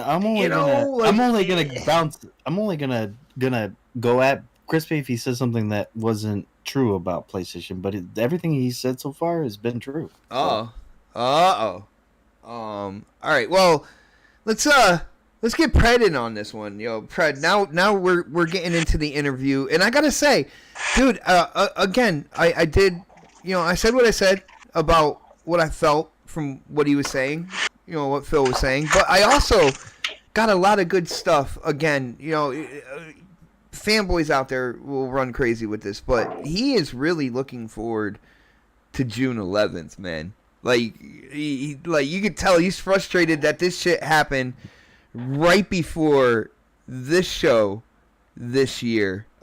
Dude, I'm excited because we already have games announced, games that are coming out this year. And he already said there's stuff that we have no idea. Like, nobody has said anything about it. There's no information out there about these games, bro. But we got to deal with the whole interview. So, Pred, what did you think about what Phil said? And kind of like the reaction, people are like, "Yo, Phil's giving up, man." Like, I don't see that at all. But what are your thoughts, Pred? I didn't get a chance to listen to the whole interview. dealing with the shit I was doing with my fucking my credit card and stuff like that. But I did listen to like a little bit of it and saw his body language and stuff he was saying. Like it's like he admitted failure, you know, and I think that's a good sign. However, I'll go back to the last topic. You've known this. It was an issue. You know these things were issues with some of your releases. This should have been something that you resolved before you put the game out. And it's like, I think at one point in the conversation he was talking about, they asked him about delaying a game so he can get it fixed or whatever. And I think his response was kind of like, you know, do you want to delay it for creative freedom, or do you want to delay it because there's an initial bug or something like that that's causing the game? Like, either way, like if the game isn't ready, especially with your track history, it's probably good to say, hold off. And I know they wanted to get something out because there was nothing, like they hadn't really put anything out other than Hi-Fi Rush, which was a stealth release, you know, which did well, I think. But and then Minecraft and stuff like that. But like, I think they just really wanted to get a first-party game out, and I think maybe that was kind of like they rushed that out because they wanted to get a new IP first-party game out from one of these studios, just to kind of say they did it. And I think we talked about this in the past when I was talking about release dates. Like they have so many studios now, they can actually stagger releases and move them around, stuff like that. But like we really didn't have anything coming out, and I think they kind of said, "Fuck it, let's just put it out there." And I think he even admitted we kind of knew it wasn't ready, but we put it out anyway. Like the way he said it, kind of led me to believe like he was like Arcane. What do you say? Arcane Studios. It didn't meet their creative freedom. Well, I'm like, okay, if you knew that, I think that's how he said it. There's something he said. The way he said it is like I'm looking at the words he said, and it made it seem like he knew that it wasn't what they wanted to put out, but they put it out anyway. Yeah, it didn't. It didn't kind of like invoke that experience that they like envisioned or whatnot. They're like, okay, well, if they're not putting it out, if they're not doing what they're supposed to do, then why are you releasing it? Because now, to me, it's more of a. You say a minute ago, you were like, you know, any negative news is good news, but like, not for Microsoft. Any negative news is negative news.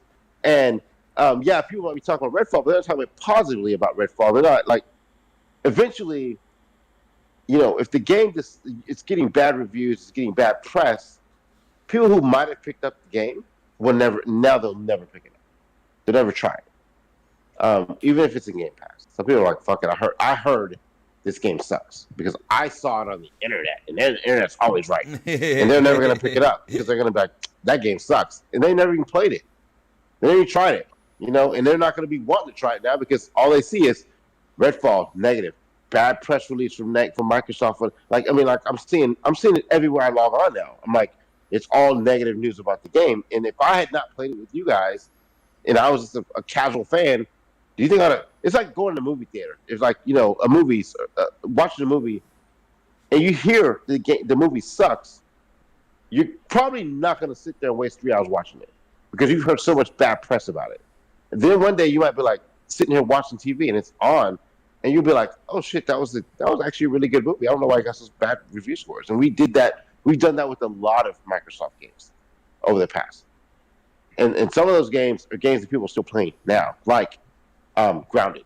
Like, you know, like, and trust me, there's some games that people are like, this game sucks, and it really does suck. But there's some games that people said sucked, and they actually ended up being good games. Like, you know, people talk shit. I think K-Mega brought up, what was it, a minute ago? It's Quantum Break. No, not Quantum Break. Sea of Thieves? No. Because the one that Sony picked up now. Sunset Overdrive. Sunset Overdrive. Like, I didn't like it, but I did actually try that game. But like, it has a cult following. There's a lot of people that want to play that game again. There's a lot of people that want to see that game. You know, even with you said Quantum Break too. There are a lot of people who never tried Quantum Break, and I swear to God, I saw people on Twitter recently who never played it play it. And they're like, I don't know why this game got such bad news. It was actually really good game. Yep, I seen it too. I've seen a lot of people. Yep.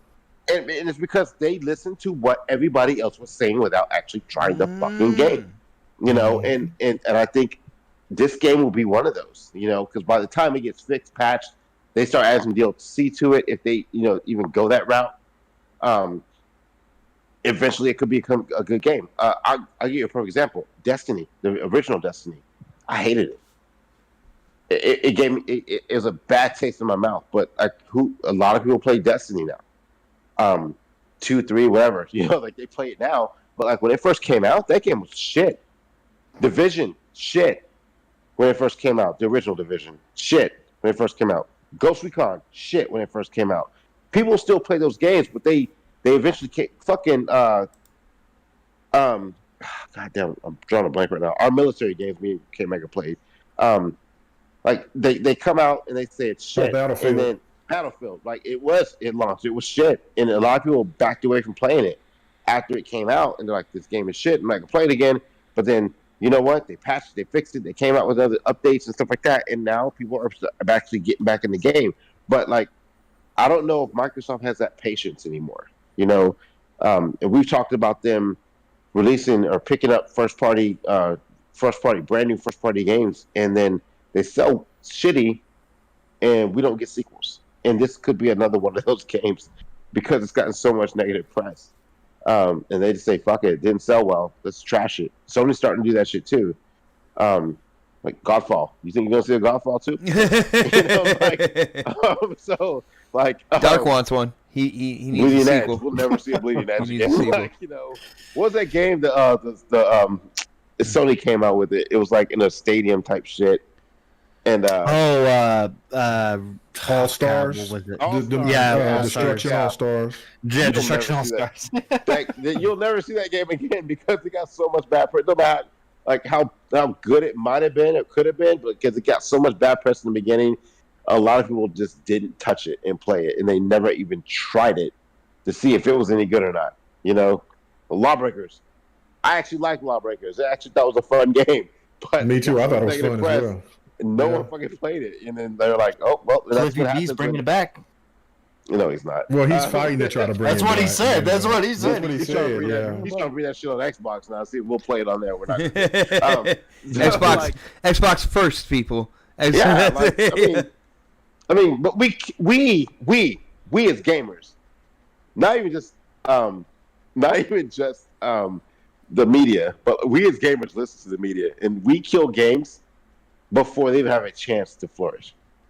And it's sad because, like, I get it's money, we got to spend it in our pockets and stuff like that, but like, we're bad at that. Like, we as a community will just sit and be like, that game sucks.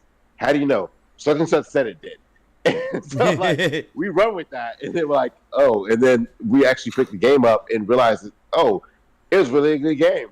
We should have like put some effort into this shit. And it's like, it's too late now. The studio's closed down because they couldn't fucking keep their employees hired because we had to fucking fire them because the game sucked so bad. We had to shut down the goddamn studio. Like, play the game, then try it out and say something about it. But like, I think Phil, in this interview, from what I saw, his body language, like I think you were saying, was really bad. But I do give him credit for coming out and even doing the interview and saying what he said. And I haven't listened to the rest of it because I didn't get to the part where they're talking about what you were saying about the part they learned, like what he learned from it. I haven't gotten to that part yet. But I really hope that when I hear that, I hear like, we got to come out with better games and do a better job at QAing these games before we release them. And that goes back to the last topic. Because I think that's been a big issue with them. I don't think the game is doing as well as they thought it was going to do. But it again, the pre-orders outsold the last 3 PlayStation exclusives. So the pre-orders so the game's going to be a hit until this. Now it's not. How many people play and stay on it is a different story. Yeah. I think hopefully, finally, Phil has been like, we can't do this again. He goes to these studios, and I know he's saying he's got a lot of shit to show on this event coming up. And I think this game sucking is lit a fire in his ass to actually be like, all right, motherfuckers, you want to block this 8BK deal? You want to talk shit about this game we just released? Let me show you what we really got. And I hope that's how he comes out, with a little bit more fire under his ass, where he feels like he needs to start being more proactive and showing us some games and showing what Microsoft really has to offer with the studios they purchased. Because this is like one of the outside of Hi-Fi Rush, this is one of the first games that's come out from the studios they purchased recently, if I'm not mistaken. Right? Yeah. No. Hi-Fi Rush. What else? Ghostwire Tokyo. Well, no, that was already kind of being done, and then But I mean, like, well, it was already made. It was already made. But no. Listen, I mean, they 5 years into production. What I'm trying to say is that even Phil in the interview even said, "Look, these games went on PlayStation, but these are our games." Talking about Deathloop and Ghostwire. Ghostwire Tokyo. No, I know. I'm not including those two games because I know that they were already kind of thought of in the production and stuff like that when they purchased the studios. But Hi-Fi Rush and this game were, I think, they're the first two that have come out from all those studios they purchased recently that we never heard of. They announced them after they were purchased, right? And even I don't remember hearing anything about Hi-Fi Rush before it came out, but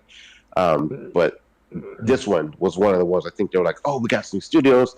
It's like the beginning of the football season. You got these new fucking players and shit out there. And they go out there in the first game of the season, they get fucking blown out, and you're like, fuck, and that's what I feel like they feel now. Like, oh, we got this new game coming out for this new studio we purchased. Let's put it out there, and it gets out there and it gets shit reviews, and they're kind of like, now they got to go back to the fucking drawing board and go in the fucking locker room and fucking hype up the team again, and be like, look, guys, we fucking suck today, but y'all didn't execute the plan properly. Like we said run, and you fucking called an audible and you passed, and so now I hope no more audibles. I hope game 2 of the season, whatever game they come out with next, I think it's Starfield, right? So far with kind of like the scheduling. Out of the studios they got, I think Starfield's the next game. I mean, yeah, and Forza Motorsport is somewhere in No. They've already got Forza. Out of all the studios they just purchased, okay. I think Starfield is the next game. Yeah. And when you say it like that, sir, when you say it like that, and then right after that, for people who don't know, I know they didn't announce it yet, but damn, it's coming out more and more every day. After that, this year, Hellblade 2. And Forza's not coming out till next year, so I mean, they're gonna delay that, especially after this shit with this game. They're definitely gonna delay Forza. Sorry, bot.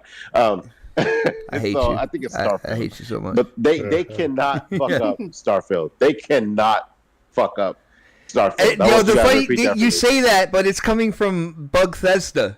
You know what I'm saying? And this is exactly what I'm saying. They cannot fuck up Starfield the way they just fucked up this game. No.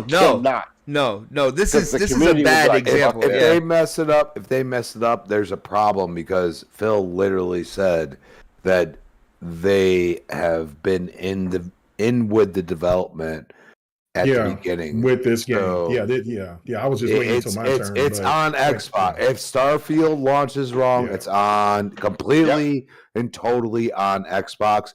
And they will get the damn smoke. Trust me. And I know that's from every single person on this panel right now. Yeah, and they're gonna get it from me. But I especially after this conversation we're having today, where I'm saying their QA team is fucking up. They gotta do better before they release the game. And I hate delays. I fucking hate them.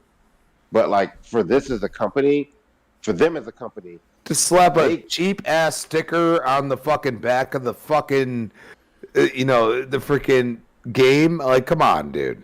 You know what I mean?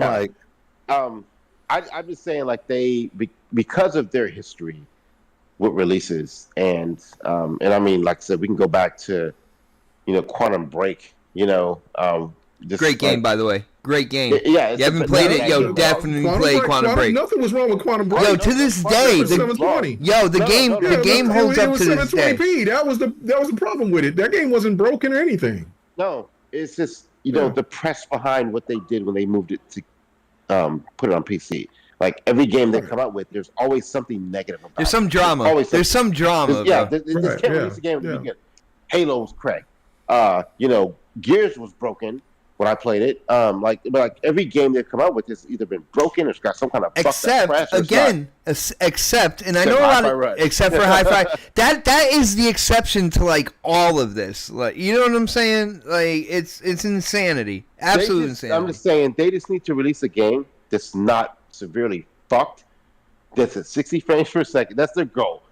Let's make a game that's not fucked up. That's at 60 frames per second.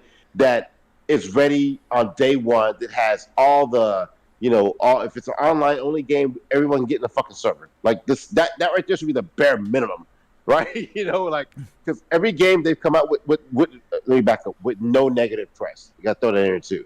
That we think is going to get good reviews. And if they can stick with that, they'll be okay. But it's always one thing or the other. It's 30 frames. It's bad graphics. It's you're just asking. It's funny, Pred. All you're asking is for a normal release, a normal game release. That's all you're asking for. Yeah, and they can't do that. They can't. It's like playing golf. They can't get fucking 3 shots right in a row. Like, just fucking pick one. He wants some milk. Xbox. He wants some milk. Oh man. Nice, brother. Let's see. Before we move on to the next, I do have to say we did indeed. Everybody? Hold on, not yet. We did indeed get some super chats. That is right, people. The super chat does indeed work. Yo, shout out to DJ Birdo Doss, the first one to hit up the super chat tonight. He said it's funny how the ponies went after K Mega for saying he's enjoying Redfall, but they didn't come after him when he said Forspoken was decent and he liked it. That's so weird. That is so weird. And I hear you, DJ Birdo. Thank you so much for the support. Thank you, Birdo. Yo, Face23 Brooklyn is in the house. Shout out to you. Thank you so much for the super chat. He says Phil's statement about making great games won't bring people to your console doesn't inspire confidence in people buying their box. Now, I will cannot wait to get into that. I will say, I did not hear that. Like, Yes. that was probably more towards the end. I watched. What did he say? I watched the majority. Yeah. It's a super chat. He says great games won't bring people, but if I had to guess about the context, I would be like not only great games. Like, there must have been some context there where it's about, like, creating a whole ecosystem, and it's not just about great games. But we'll see. I know K Mega, he must have heard the whole thing, so we'll get it. We'll get it from K Mega, and then I'll learn exactly what was stated there. But shout out to you, bro. Thank you for the support, man. Let's see. You know what? Let's go to K Mega now, and then we'll round it out with Dark. K Mega. We're talking about the interview. Again, I've seen people pull quotes out of context, as usual. I mean, we are not new to this type of events going on in the community or whatnot. But it was interesting. Again, the bright light, the bright spot for me was like just seeing his excitement for the next show that's coming. Again, this year already being taken care of, guys. There's no game drought or anything like that. You know what I'm saying? And to be able to see what's coming down the line, stuff we don't know about. I am excited about that. But you gotta talk about the whole interview, bro. So, what are your thoughts about what was said and kind of like the reaction? People out there saying that Phil is giving up, man. I didn't see that. Did you? What's going on? Okay, so. There's so much I want to say, but I know that I don't want to take up too much time. There's so much. I definitely got to do my thoughts video, but tomorrow. But let's address this one right here. The first part with Phil's demeanor and how how y'all thought that Phil looked defeated. He looked frustrated. He looked tired. Yeah, he didn't look defeated. I was saying like negative. Nobody, hold on. I was saying negative. No, not even that. He looked frustrated. He looked tired. Rally the troops, K-Mega. Rally the troops, bro. Rally the troops, bro. My bad. Yeah, he looked tired. Like, fuck this. I'm sick of this shit. Like, I'm ready to. You know what I'm saying? This is the first thing. I like, because Phil took a couple of shots. Not only took a shot at Sony, but he also took a shot, of course, at the CMA. But he also took the shots at the haters. He says, "Yeah, I know that there's people talking about fire me, and you know what I'm saying. But I can take it. I make plenty enough money. Basically telling them like, look, yeah, I can go off like Don Matrick and just go. I don't have to work another job. I'll be good." The point of but he says, but this is why I do this. So I like frustrated Phil. I'm not going to even lie about that. But the point that where he said where people are trying to say that he has a defeatist attitude, and I've seen even people that I have a lot of respect for come out, and even people that was former members of GRG coming out and saying, well, Phil can't be saying that, he need to get his shit together, all this other shit. And I'm thinking like, did you listen to what he said? Because the first thing he said is like, there's going to be people that's going to take this out of its context. And he says, there's going to be people that pretty much don't like what I'm going to say about this. But this is what he says. He says, it doesn't matter if Starfield is 11 out of 10. The reality is that it's not going to bring people to come and outsell PlayStation or Nintendo. He says, we still have a strong effort behind Xbox. But the reality is that we have to take another angle on our approach on how we want to do this and how we want to get. And he never said anything about being a publisher like Crispy was saying, but he's basically talking about Game Pass, cloud gaming, console gaming, to where he can where their vision is trying to get. Where the reality, you're going like 5 shows ago, bro. Come on. I know I had to do it. Anyway, yo, Crispy, he keeps receipts, man. Low key, he keeps receipts, and then he pulls them. He'll pull them later, bro. Okay. Well, then when you're right, then you go ahead and do it. But I got to take the jab now. Anyway, I'm gonna do the happy dance, bro. There you go. That's fine. That's fine. I'll concede, and you can keep what you kill if you're right. But this is my thing. But also, he said, how Sony's approach on basically spending money to keep games off of our platform is worked for them. And when we're trying, and then also trying to block what we're trying to do also with our merger, with the merger with Activision, these are setbacks, but we're appealing that. We're trying to take care of that. But the one thing that he was saying was that, and this is the reality, is like, he says, where we failed at was the Xbox One generation. While Nintendo and PlayStation thrived because they had a killer lineup of games, and those gamers will not put down their PlayStation, will not give up their PlayStation or Nintendo to come and have Xbox as their main platform. He says it doesn't matter what kind of great games we bring. And how sensibly, because a lot of people, they do get way out of pocket and overreact. It's like I said, some of you guys got to touch some grass, touch some ass, you know what I'm saying, smoke some grass, and whatever the case may be. But sometimes y'all got to step out of this box. Because, it is plain as day when you look at consoles, even when the PlayStation is selling as much as they are, or the Nintendo and how they're selling, those consoles are capped. And Xbox has a cap. It's either between anywhere from 60 to maybe 80 or to 80 or 90 million consoles. PlayStation, they're capped. Do anybody logically really think that the PlayStation 5 is going to outsell the PlayStation 4 or the PlayStation 2? Anybody? No, it's not. It might get close to. I was muted, but I said I don't think so. Oh, okay. Yeah. It might get close to the PlayStation 4, but the PlayStation 5 will never catch the PlayStation 2. Never. The Switch, it's going to sell a lot, but it's according to what the new Nintendo is going to do, is going to sell. I was going to say they need a new Nintendo, what the price point. Yeah, what the price point's going to be. If the price point's the same, then they're going to sell like gangbusters. But I still don't see them going. If they do outsell their previous numbers, it ain't going to be by months. Consoles are just capped. This is the reality of it. Microsoft sees it. A lot of people don't. And the point to where people are making this point of saying that that's a defeatist attitude, I would be done with Xbox if I was an Xbox gamer hearing that they never said that they were going to stop making quality games. They were just saying our focus is on something broader than just the console. Yeah, we're not making these games just to sell consoles. Like we know we're not gonna like overtake the industry like console base and console. Like, that's exactly what he said. He says we're not going to be number one. He says we're number three.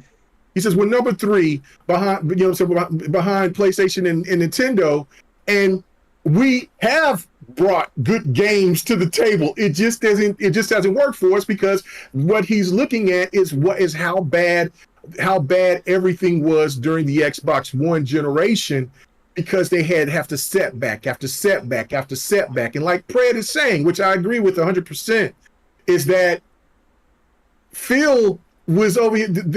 Phil was ready to make this interview, just like the X-Play guys was ready to make the interview to hear that the CMA was going to go ahead and this merger was going to happen and Redfall was going to be a good game. That shit didn't happen. And like Crispy said in the beginning, you have to give Phil Spencer some goddamn credit for getting up there and knowing he's taking the L, being a leader and saying, look, it ain't on Arcane, it ain't on anybody else, it's all on me.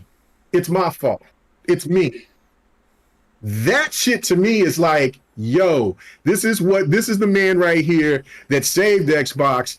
And this is the man that's going to take Xbox to the next level. And whoever's going to be a successor, he's going to make sure that Xbox is going to be in a great spot going forward. He's not going to leave Xbox until the time comes. And until the time he feels that Xbox is at the right point. And I think what he was ready to do is to give the Kablooa blast, is to go ahead, is to have this June event and shock everybody. I really was excited to want to come to E3 this year because I had 2018 vibes. Not saying that there was going to be a lot of acquiring, but I thought that there was going to be some really dope ass games that was going to be announced, and maybe some games. And he even said that in the interview, is that and Tabat, to your credit, he did talk about pretty much Hellblade seemed to be coming out in 2023, but when he said Hellblade in you notice how he put the games quiet. He put the games in succession for their release dates. Yeah, he also talked. Oh, go ahead. I'm sorry. No, it's all right. Do me a favor, K Mega. Can you see the super chat if you can, please? It is Face 23. One more time. Okay. Man. All right, Face 23, he says Xbox can't compete in the console space. That's why they had to pivot and create Game Pass. People wasn't buying their games. And the reason why people were buying their games, but they weren't. But the games that people were really anticipating, they got shitted on or they got canceled. Or there were disappointments like Crackdown 3.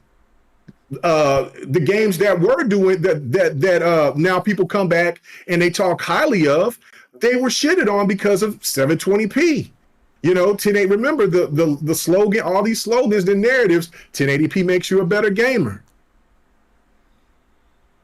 And so when you look at the second part, this is the reason why Xbox said, "Fuck this. We're cutting out the middleman. We're going to just buy studios." Because the second party market destroyed the Xbox One's progression. I'm gonna be right. Wow. That was kind of creepy. That was kind of creepy. Oh wait. What Psychonauts 2. Oh wait, that released on PlayStation. Oh, that released on PlayStation. Ghostwire Tokyo. I mean, it's basically a very similar score on. They all had deals to drop on PlayStation. They had deals that they had to honor. Yeah, but what are you talking about? As soon if that's the case, then why Starfield and Redfall didn't go to? As soon as what? As soon as Bethesda what? If Redfall released on both consoles, you think it would have the same score? I don't know. It probably would. Because listen, the reality is 60 frames per second wasn't going to save Redfall.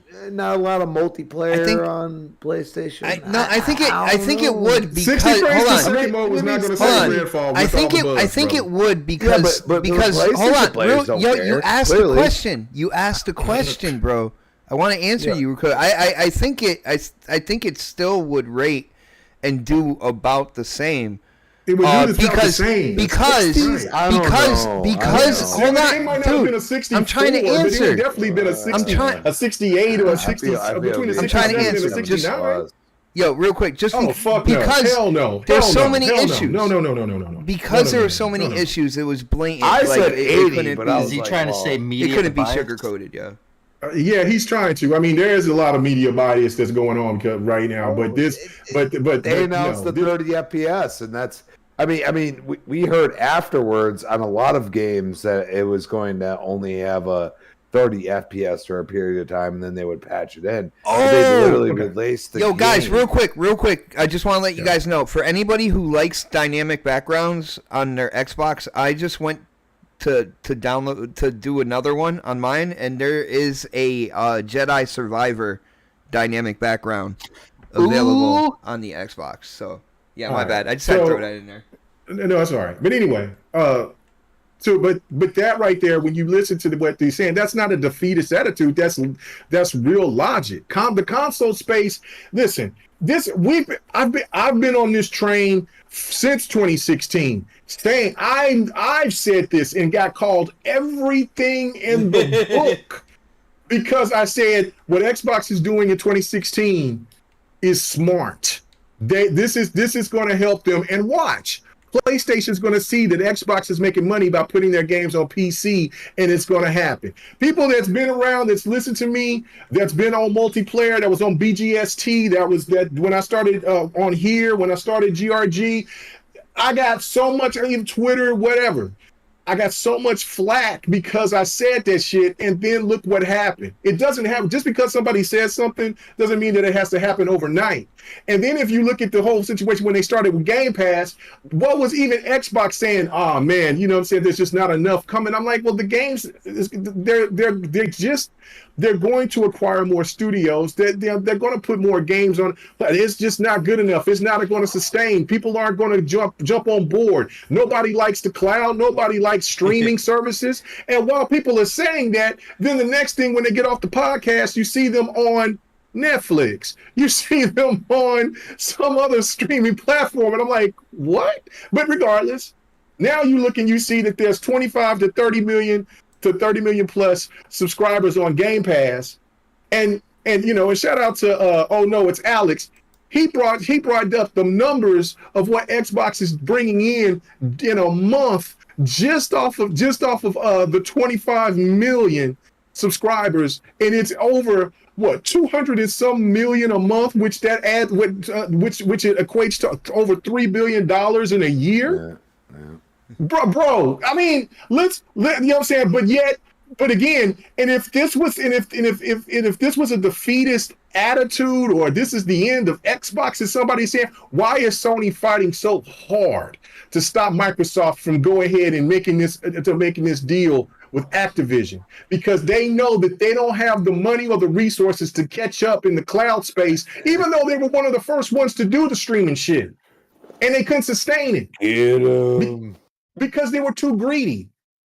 I'm not understanding why people listen to the most ridiculous crybaby shit and then run with it and then come to and don't listen to any logic or try to understand how business works. I'm not a business tycoon, but damn sure not some of these people that's over here talking about this is the end of Xbox. Phil Spencer's just conceded. How did he concede? He just sit there and told you guys about how they are appealing the CMA shit, and told you out of the 14 regulators, 9 has approved. They're going to get that damn deal done, and they're going to make something happen, even if they got to give more concessions or they got to do the nuclear option. But they're going to make this deal done. They're going to get this deal done. They're at the that point deal where they're makes like, the shareholders happy. and leaves Phil Spencer alone to do what he wants to do. Like, yes. And so when people said, and then when people come out and they say, see, this is the problem. Phil talks too much. Phil needs to just shut his mouth. No, man, that's leadership. Because when Jim Ryan gets caught lying, he hides or he does a damn. I don't hear a damn word. Damn podcast. You don't hear that. Or even when he gets on podcasts, everything is scripted. Lying, you have to act a certain way. You get. Yeah, okay. Bro, you know what I'm saying? Listen, and then Xbox the Xbox was rolling, and then because PlayStation was looking rough there for the beginning of the year. And this is giving PlayStation grace. And then my other point on to this is that we're going to act like this is the end of Xbox. So Xbox is doomed over one game? One bad review game here in the last, I don't know. I mean, J-Rock posted the number of how many Xbox games posted before that. And even Phil said it in an interview. He says, I'm not trying to make an excuse here. He says, but if you go back before Redfall, all the rest of these games beforehand, they were rated high, or they were rated high or accepted. They were accepted rated games. So he says, look, it's not like we haven't been working to get this done, but it's just like what Pratt was saying, it's that Phil said, is that, look, we got to make changes to our Q&A. He said, like, I gotta jump in here and I got to make sure we're going to sit with Matt Booty and the other people he mentioned. He says, and we're going to get this shit, we're going to get it straight. He says, because I am frustrated. Hell, Phil almost wanted to cuss. He was so goddamn angry. I don't know if you caught that, Crispy, because he says, I would say other words, I would say other things, but I can't. Like, you know what I'm saying? He's pissed, and I'm glad that he's pissed, because enough is enough. Where every time that Xbox does, and this is something that I've said even on my thought videos, Xbox take 5, 6, 10 steps forward, and then they go maybe 13 steps back with some dumb shit. The Redfall thing should have not happened. Period.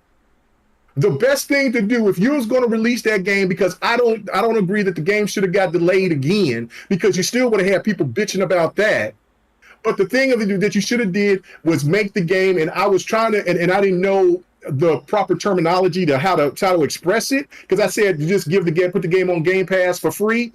What that is called is the Game Pass preview. The game preview. Put the game preview. Yeah, the game preview. Put Redfall in the preview. I was just, as you were talking, I was thinking that. I was like, they should have just thrown it on there real quick. That would get that. Yeah, let the stands be. Look at this piece of trash. This is this Game Pass fodder. But it would have saved the blow. And then not only that, but they would have got feedback. They would have got regular feedback from people playing the game on ways to even make it better or whatnot, like as they were playing. Again, people would complain about that, but that probably would have been not going to save the best solution. Was not going to save it. That probably would have been the best solution, man.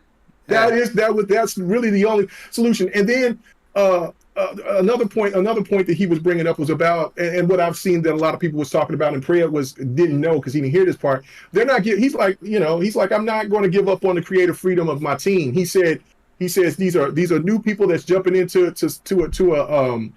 a game that they have not made before.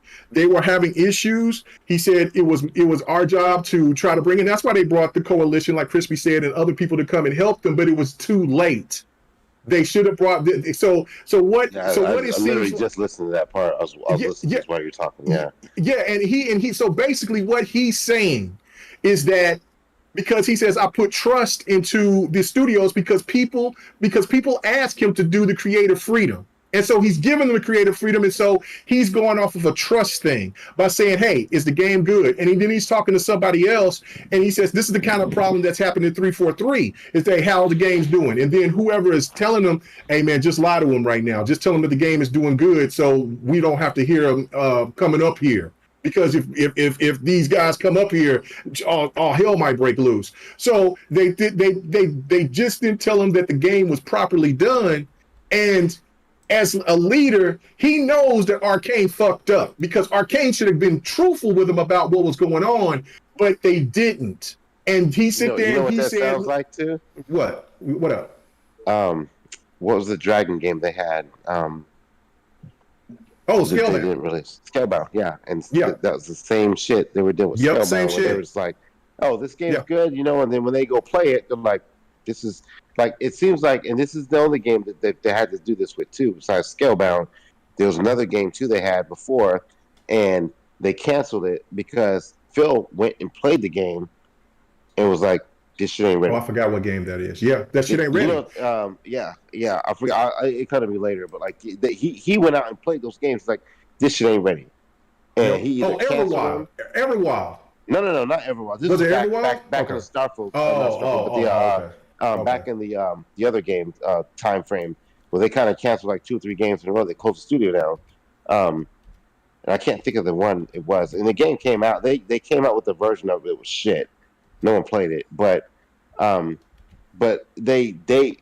it's happened at least twice where Phil or someone from the Xbox team has gone and played the game and saw where they were at, and they're like, "This shit ain't ready. This shit ain't what we want to be." It probably happened with Fable too, and they put too much trust. It definitely happened with Everwild. One of the, you know what I'm saying? Somebody, because that's why they said, no, you're going to have to restructure this shit. Yeah. And it seemed like that's what kind of happened with Perfect Dark, too.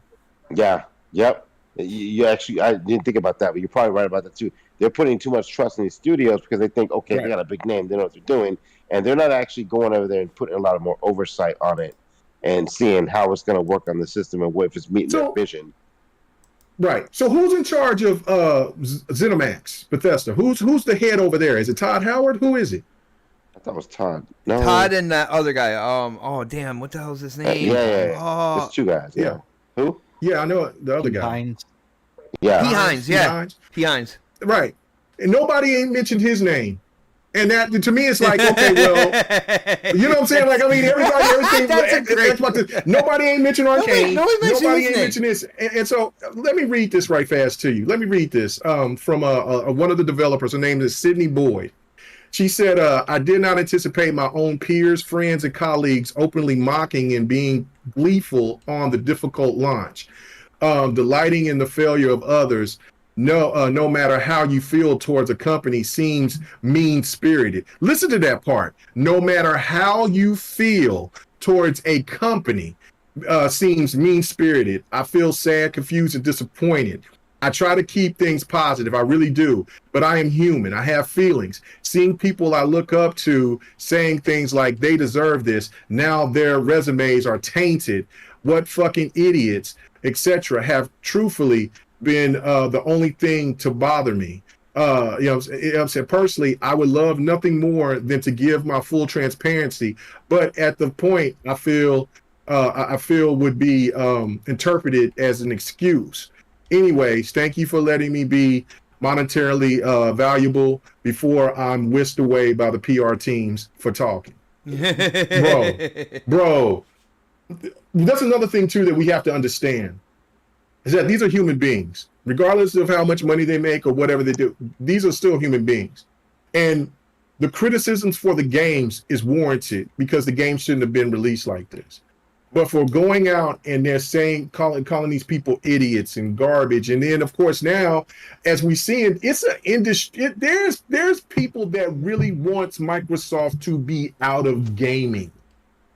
There's people that does not want Microsoft to succeed and it could be for other reasons because there's a lot of PC gamers that hate Microsoft. I think they've eased up some. I don't know that much about it. I don't really pay attention to it. I don't hear as much uproar as I used to hear. But there are people that just and there's people that maybe fear that Microsoft is going to turn the gaming industry into like Windows and just dominate because they're a big, huge conglomerate. I just, you know what I'm saying? I don't know, but it is really puzzling to me is that, and it's fair, and I think other Zinc said it hit the hammer on the nail, is that, and Phil expressed it as well. It doesn't matter what games they're going to come out with. There's going to be people that's going to be objective and hate on it and talk about it negatively. It does not matter. You can sit there and I mean, this game's supposed to be the next coming of everything. Starfield, right? Yeah. Let's say Starfield delivers as a good game. Does anybody in the chat, does anybody does anybody on the panel really actually see some of these PlayStation stands or some of these people, some of these media people come out and tout this game like they would a God of War or a Zelda Breath of the Wild? Yo, do you really think honestly, that they'll do that? Maybe because again, this is a Bethesda game. It's an RPG. Like I do think it has a chance with the media that if it comes out and it gives that classic kind of like Fallout feel, but with this generation and kind of like the expansiveness of that game, I think with the media you'll definitely have them kind of like all of them. I would never say all of them. I would never say all of them. That's bro. the whole point. Like, no, I would say, but like, the majority counts as the ones getting to the masses, though. I will say that. No. I'll say the bigger ones. It will not. I'll say the bigger ones. Kotaku's going to be Kotaku, but IGN will run with that shit. I mean, we really look at it like what I wanted from Fallout 76 is not what they gave. I wanted a co-op Fallout. I wanted, like, 2 or 3 people be able to play with. Like that's what I wanted. That's what I thought it was going to be, and it wasn't. It's an MMO. You get to play with more people. Yeah, I mean, yeah, oh great, but at the beginning, no, it didn't make any sense. Maybe you could ramp up into that, and I think they jumped the gun. And I feel like Starfield, like, start out single player, then branch off. Send it to ZeniMax Online. You know what I'm saying? Like, you could do a lot of things once you build the game correctly. I'm hearing I'm hearing a lot of good things about Starfield. They're still kind of like testing the game. You know what I'm saying? Right. Like as they're going on, and from what I'm hearing about this, like this is gonna be really good. And you can go back and check my channel. Follow me on Twitter as well, and go back and check my tweets. Like I never said anything like that about Redfall or anything. You guys, just hear what I said. Okay, that's all. Most of us were intrigued. Like we wanted to see what they had. You know what I mean? We know our game.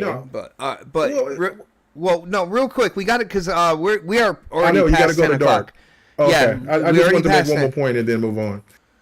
Because there was somebody that was saying, like, look, it's not that complicated because they'll say that's a good game.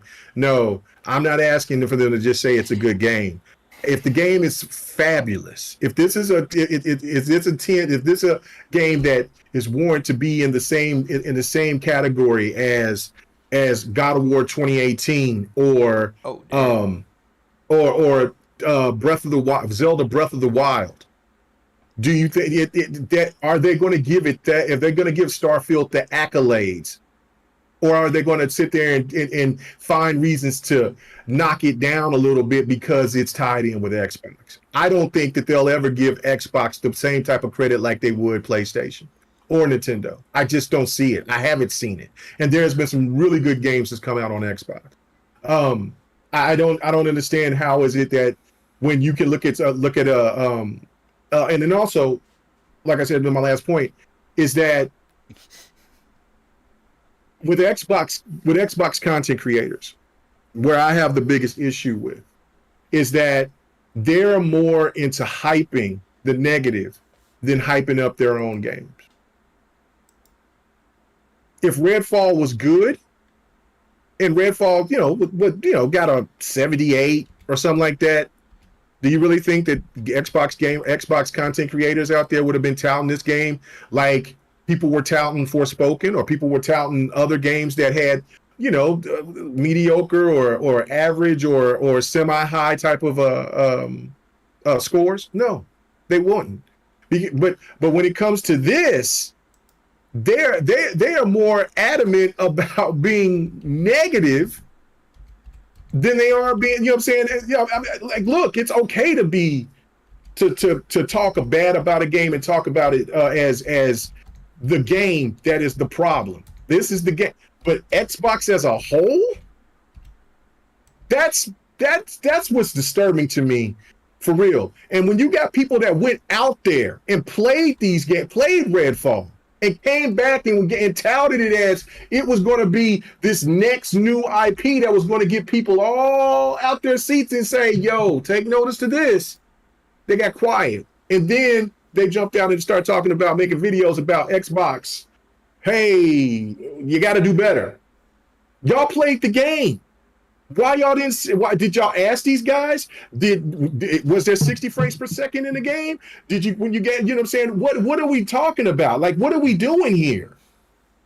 So I don't know, man. It's real weird. It's suspicious. It's not like this isn't. I haven't seen this type of shit before, but. He said it's funny behavior, man. It's pretty suspicious, but I mean, it is what it is. Like, I mean, we're talking about Redfall and dogging out Redfall. Absolutely, the game deserves to be talked bad about. Not the developers, but the game.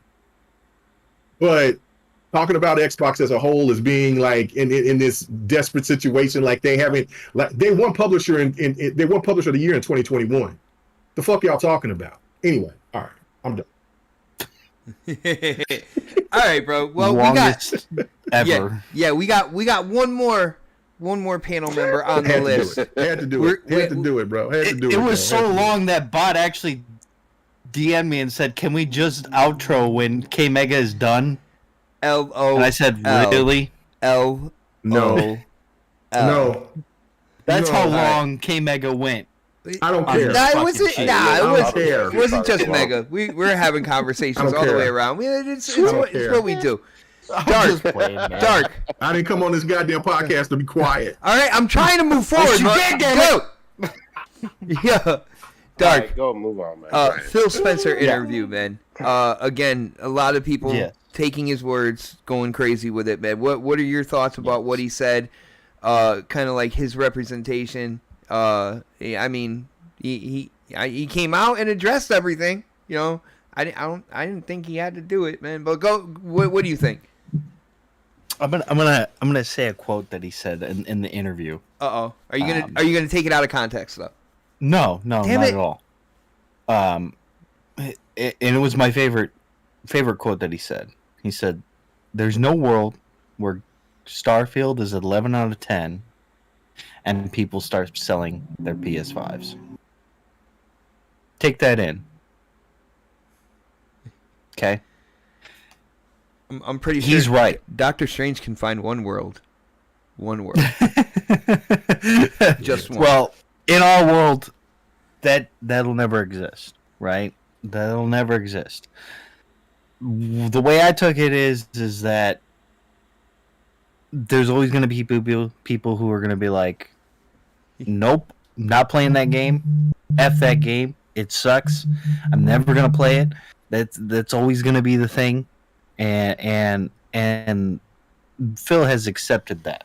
He knows that there's going to be people out there that are diehard PlayStation fans, diehard, Nintendo fans that'll never touch an Xbox game because they hate Xbox and they hate what Xbox stands for. And to me, and he's talking about Dark Optimus's family, his entire family's that way. To me, that sounds completely asinine. Completely asinine. That people would just say, "Oh, I'm not gonna play this game because, I love PlayStation so much." And it's the same thing on Xbox. It's like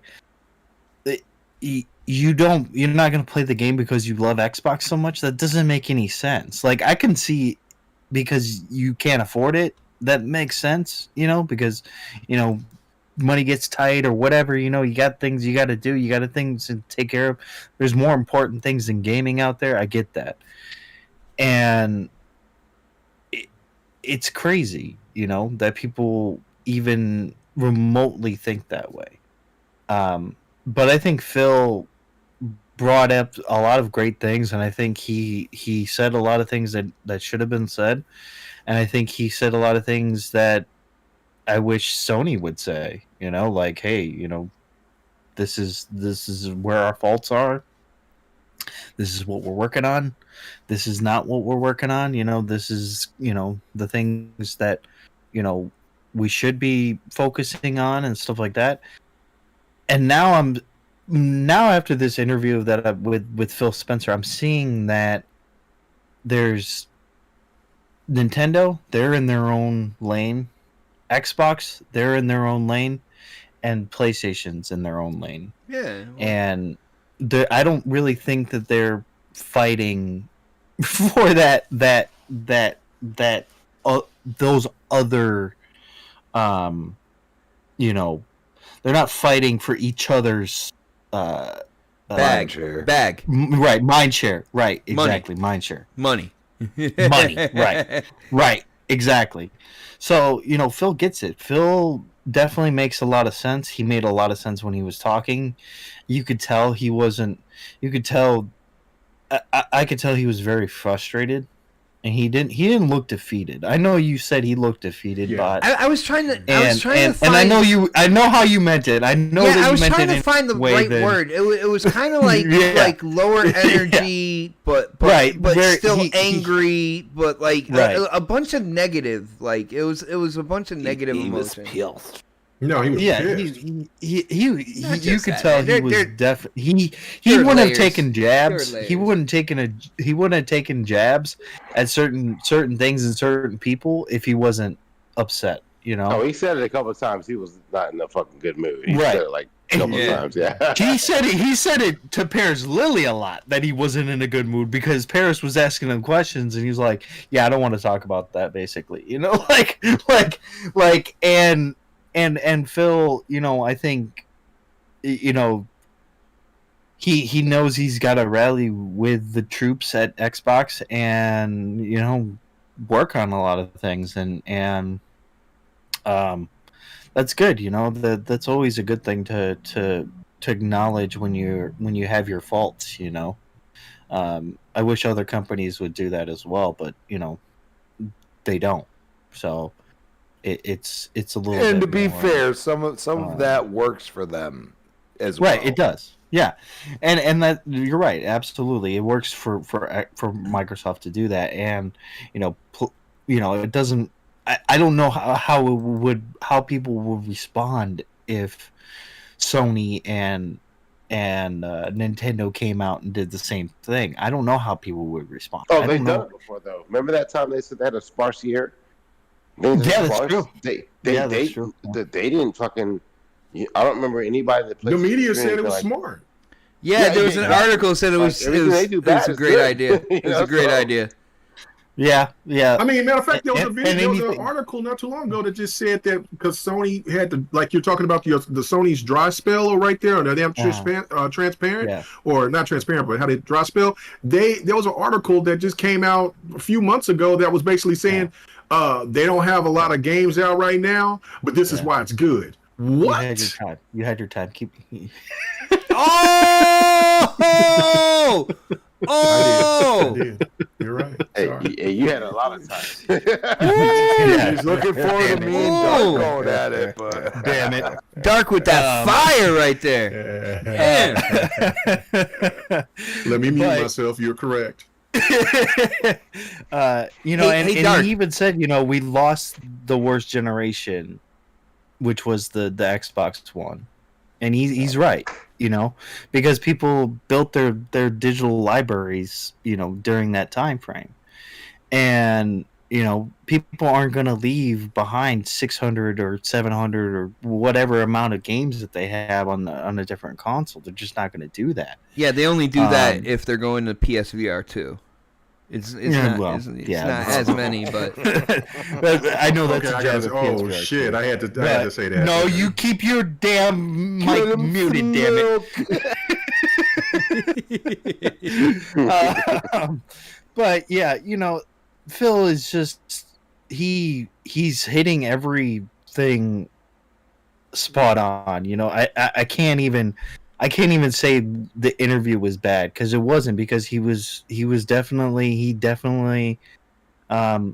was upset, and he was definitely letting people know that, hey, I'm upset, and he almost looked like he was like, I've had enough, and I'm gonna do better, and I'm gonna make things better for Xbox, the way that I know how, and it's gonna be a different thing, like it's time Xbox for Phil is to gonna be different. put his foot down for fuck's sake. Come on. He got caught cheating, and his wife was like, in his face, like, yeah, babe, I love you. For sure, yeah. And he just, there was a lot of things that I think these guys asked that I thought were just like, why would you ask that? That's stupid. Like, what? You know what? Like, I even think Phil might have said it. I can tell you why they asked these questions, because we asked them. And like, the thing is, a lot of these interviews that people have, they're scripted, and they don't get to ask those questions, and they're ruled out.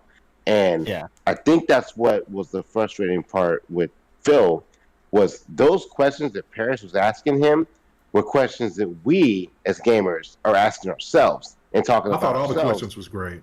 Oh yeah, those questions. No, Paris I thought were fucking nailed spot it. on, They because those are the same questions we've had on this fucking podcast that we've never got answers to. Yeah. When are we gonna see this? Right. When are we gonna see this Right. game? When are we gonna hear this? What's up with this? Why is this happening? And Phil was forced to answer those questions. So I think it was a really transparent interview. Well, I think it was some of those stuff that Mike was asking, like towards the end there, where I know he was reading from what people were saying in the chat and stuff, but the whole like Starfield, are we going to get a definitive answer on 30 frames per second or 60 frames per second? Like, I was like, why are you even asking that? That doesn't, that's dumb, because that's fanboy questions. Yeah, that's like fanboy questions, like I want to hear things from, the perspective of Phil being the leader of Xbox. And I think, if this was Jim Ryan coming out and being asked questions like this, this interview would have been praised as being one of the best interviews ever, probably. But since it's Phil Spencer, all I see on Twitter is people going at it and being like, well, Xbox, like you said, K-Mega, Xbox is done. Xbox is this, Xbox. And I'm just like, oh, man, can we just have one day? Just one day. No. That's all I ask. One day. Just one. No. Where no one says Xbox is done, Nintendo is done, PlayStation is done. Can we just have that one day? And the Ouya. Well, I know we'll never get the world.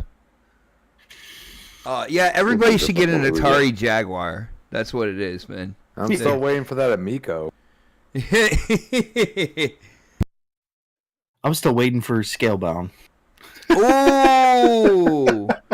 Watch your mouth. See, I was being quiet. We all know that when you're done with the show, you're gonna power up your PlayStation. K-Mega's still waiting for You're gonna play that Godzilla banger from the PS4 era. K-Mega's still waiting for Thunder to win the championship. You heard it here first. They're gonna jump. They're gonna start working back on Bleeding Edge. Killer Instinct is on the way, and Scalebound is coming, ladies and gentlemen. You heard it here first. Tao Fang is coming back, people. But yo, shout out to Iron Mike. Shout out to Iron Mike hitting up that super chat, and he says, "Facts, K Mega," and then previewing Redfall on a high-end PC wouldn't change the core of the game and whether it's a good game or bad. Yeah, it doesn't. Right. It doesn't matter what But it softens the blow, right? That's what it does. It softens the blow of it being a game that's fully released at $70 than a game that's in game preview where you can only pay like $20 or something like that, right? Right. The $70 is inexcusable. I'm glad Phil addressed that, because I thought the questions were spot on, were perfect. I was happy to see Phil standing there and answer that shit like that's leadership. So nice. Nice. And be honest about it. I mean, he was honest. Anyway. Wow, man, you can tell. You can tell. There's a lot inside K Mega, man. He's got to like get it out there. So I have a feeling there's definitely going to be a thoughts. There's going to be a thoughts video, and I believe there's a show coming up tomorrow. So with that being said, it is time to wind this show down, man. We got to get prepared. The weekend is coming. Of course, I got to work this weekend. I will get my gaming in, a couple hours per day. But it's a lot lighter than usual. But it's because I got to work or whatnot. But there are things going on, and in these outros, you are gonna hear about them. So, like a 40-year-old with a comb over, it is time to get those plugs in, and I'm gonna start with K Mega. Yeah, I started with him at the beginning, and I'm starting with him on the outros. K Mega, you have a show tomorrow. It sounds like you got another. I might have a show tomorrow. I don't know yet. Well, you definitely got a video coming, man. Because the way we've been talking, I got a My Thoughts video coming. Yeah, you got at least another hour in you of opinions. I can tell, man. I've been around you long enough. I could tell, man. So what's going on with you, your channel, and anything else you want to tell the audience, man? Oh yeah, man. Appreciate you guys coming through. Sorry guys that I went on some rants. I need to save some of that juice for a My Thoughts video. I don't know. I don't think I'll be doing GRG this week because I still need some things. I'm still doing some touching up on my game room. But I will be on Ham Solo's show tomorrow. Bull sitting. And so I can't wait to give out my thoughts there. Come check us out there. Man, Fight Night will definitely be coming back for sure. I'm ready to get to some streaming, ready to get to work. Start showing the gameplay and all that other stuff. And other than that, so there probably won't be no GRG tomorrow, but I will still. You will see and hear from me for sure. So thank you guys. Nice, brother. Let's go with he's probably got to get to bed, so let's go with Predator next. Pred, what do you got for your outro, bro? Nothing, man. Go play Redfall and try to enjoy that greatness of 60 whatever Metacritic score it is now. And are you trying to run some Redfall? He's gonna 100% that shit. He's gonna 100% it, people. I don't know. Yeah, probably not. But for all y'all out there that ain't played the game, go try it. This is we're starting to get into these releases this year. With Redfall and Forza coming out in 2024, and oh wow, Breath of the Wild coming out. My daughter's really psyched about that. I already bought her, the edition of that game. So, so we got some games to play. Hopefully, I get some gameplay footage. I've not gotten to Jedi. I actually thought that I would have this game beat by now, but with me going to Austin getting fucked up all weekend, I barely played it. So, and then needing most of the week to recover as well. Yeah, literally. So I'm gonna try and play that this weekend and get that completed. Send it on over, bro. Send it on over. And then go to do some Redfall and get that played. But it's about to get busy. I already got a backlog and shit, and I'm over here trying to play new games. So yeah, that's how it goes, man. When we're the new games. God bless Phil. Wow. Let's see. Next on the list, let's go with Crispy tonight. Yo, Crispy, brother. Great show as always, man. Of course, you are on other shows. You are in other spaces, talking to other gamers as well. Let people know what you're up to for the week, man. What you got? Well, guess what, Bot? Oh. I've went down to 2 shows a week. Yes. And you should feel so much privileged. When you do that. You should feel privileged that I'm here. No, I'm just kidding. We're not worthy. We're not worthy. At Chris Baum on Twitter, Chris Baum 28 Xbox Live. Find me tomorrow morning, 10 a.m. on Breakfast Boom. And of course, back here, Thursdays, 8 p.m., Prime time, baby, on the next podcast. We'll see you then. Oh yeah, and now it just feels it feels like it's a little more exclusive now. It's only one other place where he is exclusive. Yeah. So yeah, he's a little more exclusive now. Nice, man. And of course we got the streamer extraordinaire who is currently playing Jedi Survivor over there on YouTube, bro. You gotta let people know about that. Of course, I am talking about the man himself, Dark Optimus. Dark, what's going on? What you got for your outro, bro? Yeah, you guys can find me on Twitter, Dark Optimus. You can also find me on Xbox and PlayStation at the same name. And you guys can check me out here on YouTube every Monday, Wednesday, Saturday at 5 p.m. Pacific, 8 p.m. Eastern for my live streams. And we are playing Jedi Survivor right now, having a blast with, by the way. So go check those out. You having a blast playing a broken game? Stop that. Hey, man. You know? Oh, you can't do that. Hold on. Can't Which do mode it. are you Somebody playing? call the gaming police. Are you playing that broke? Were you playing the 30 frames per second mode? No, I'm playing 60. Or you playing the broken 60? Yeah, the broken 60. Damn. Well, they patched it yesterday, and that's when I switched to the 60 FPS. Okay. Oh, so you just switched. Oh, so you was on that. You was on Right. the Unforbidden. On the dirty dog. You got dirty. Yeah. You're on that. You're on that. You was on that dirty 30. That peasant frames per second. That low standard frame rate. Oh my god. Yep. Dark, you're the problem, Dark. You're the reason why these people are not getting the standards that they want, Dark. What are you doing? Yep. I know, You're a man.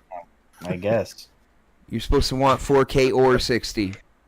Yes. I guess My OnlyFans porn is in 4K 60.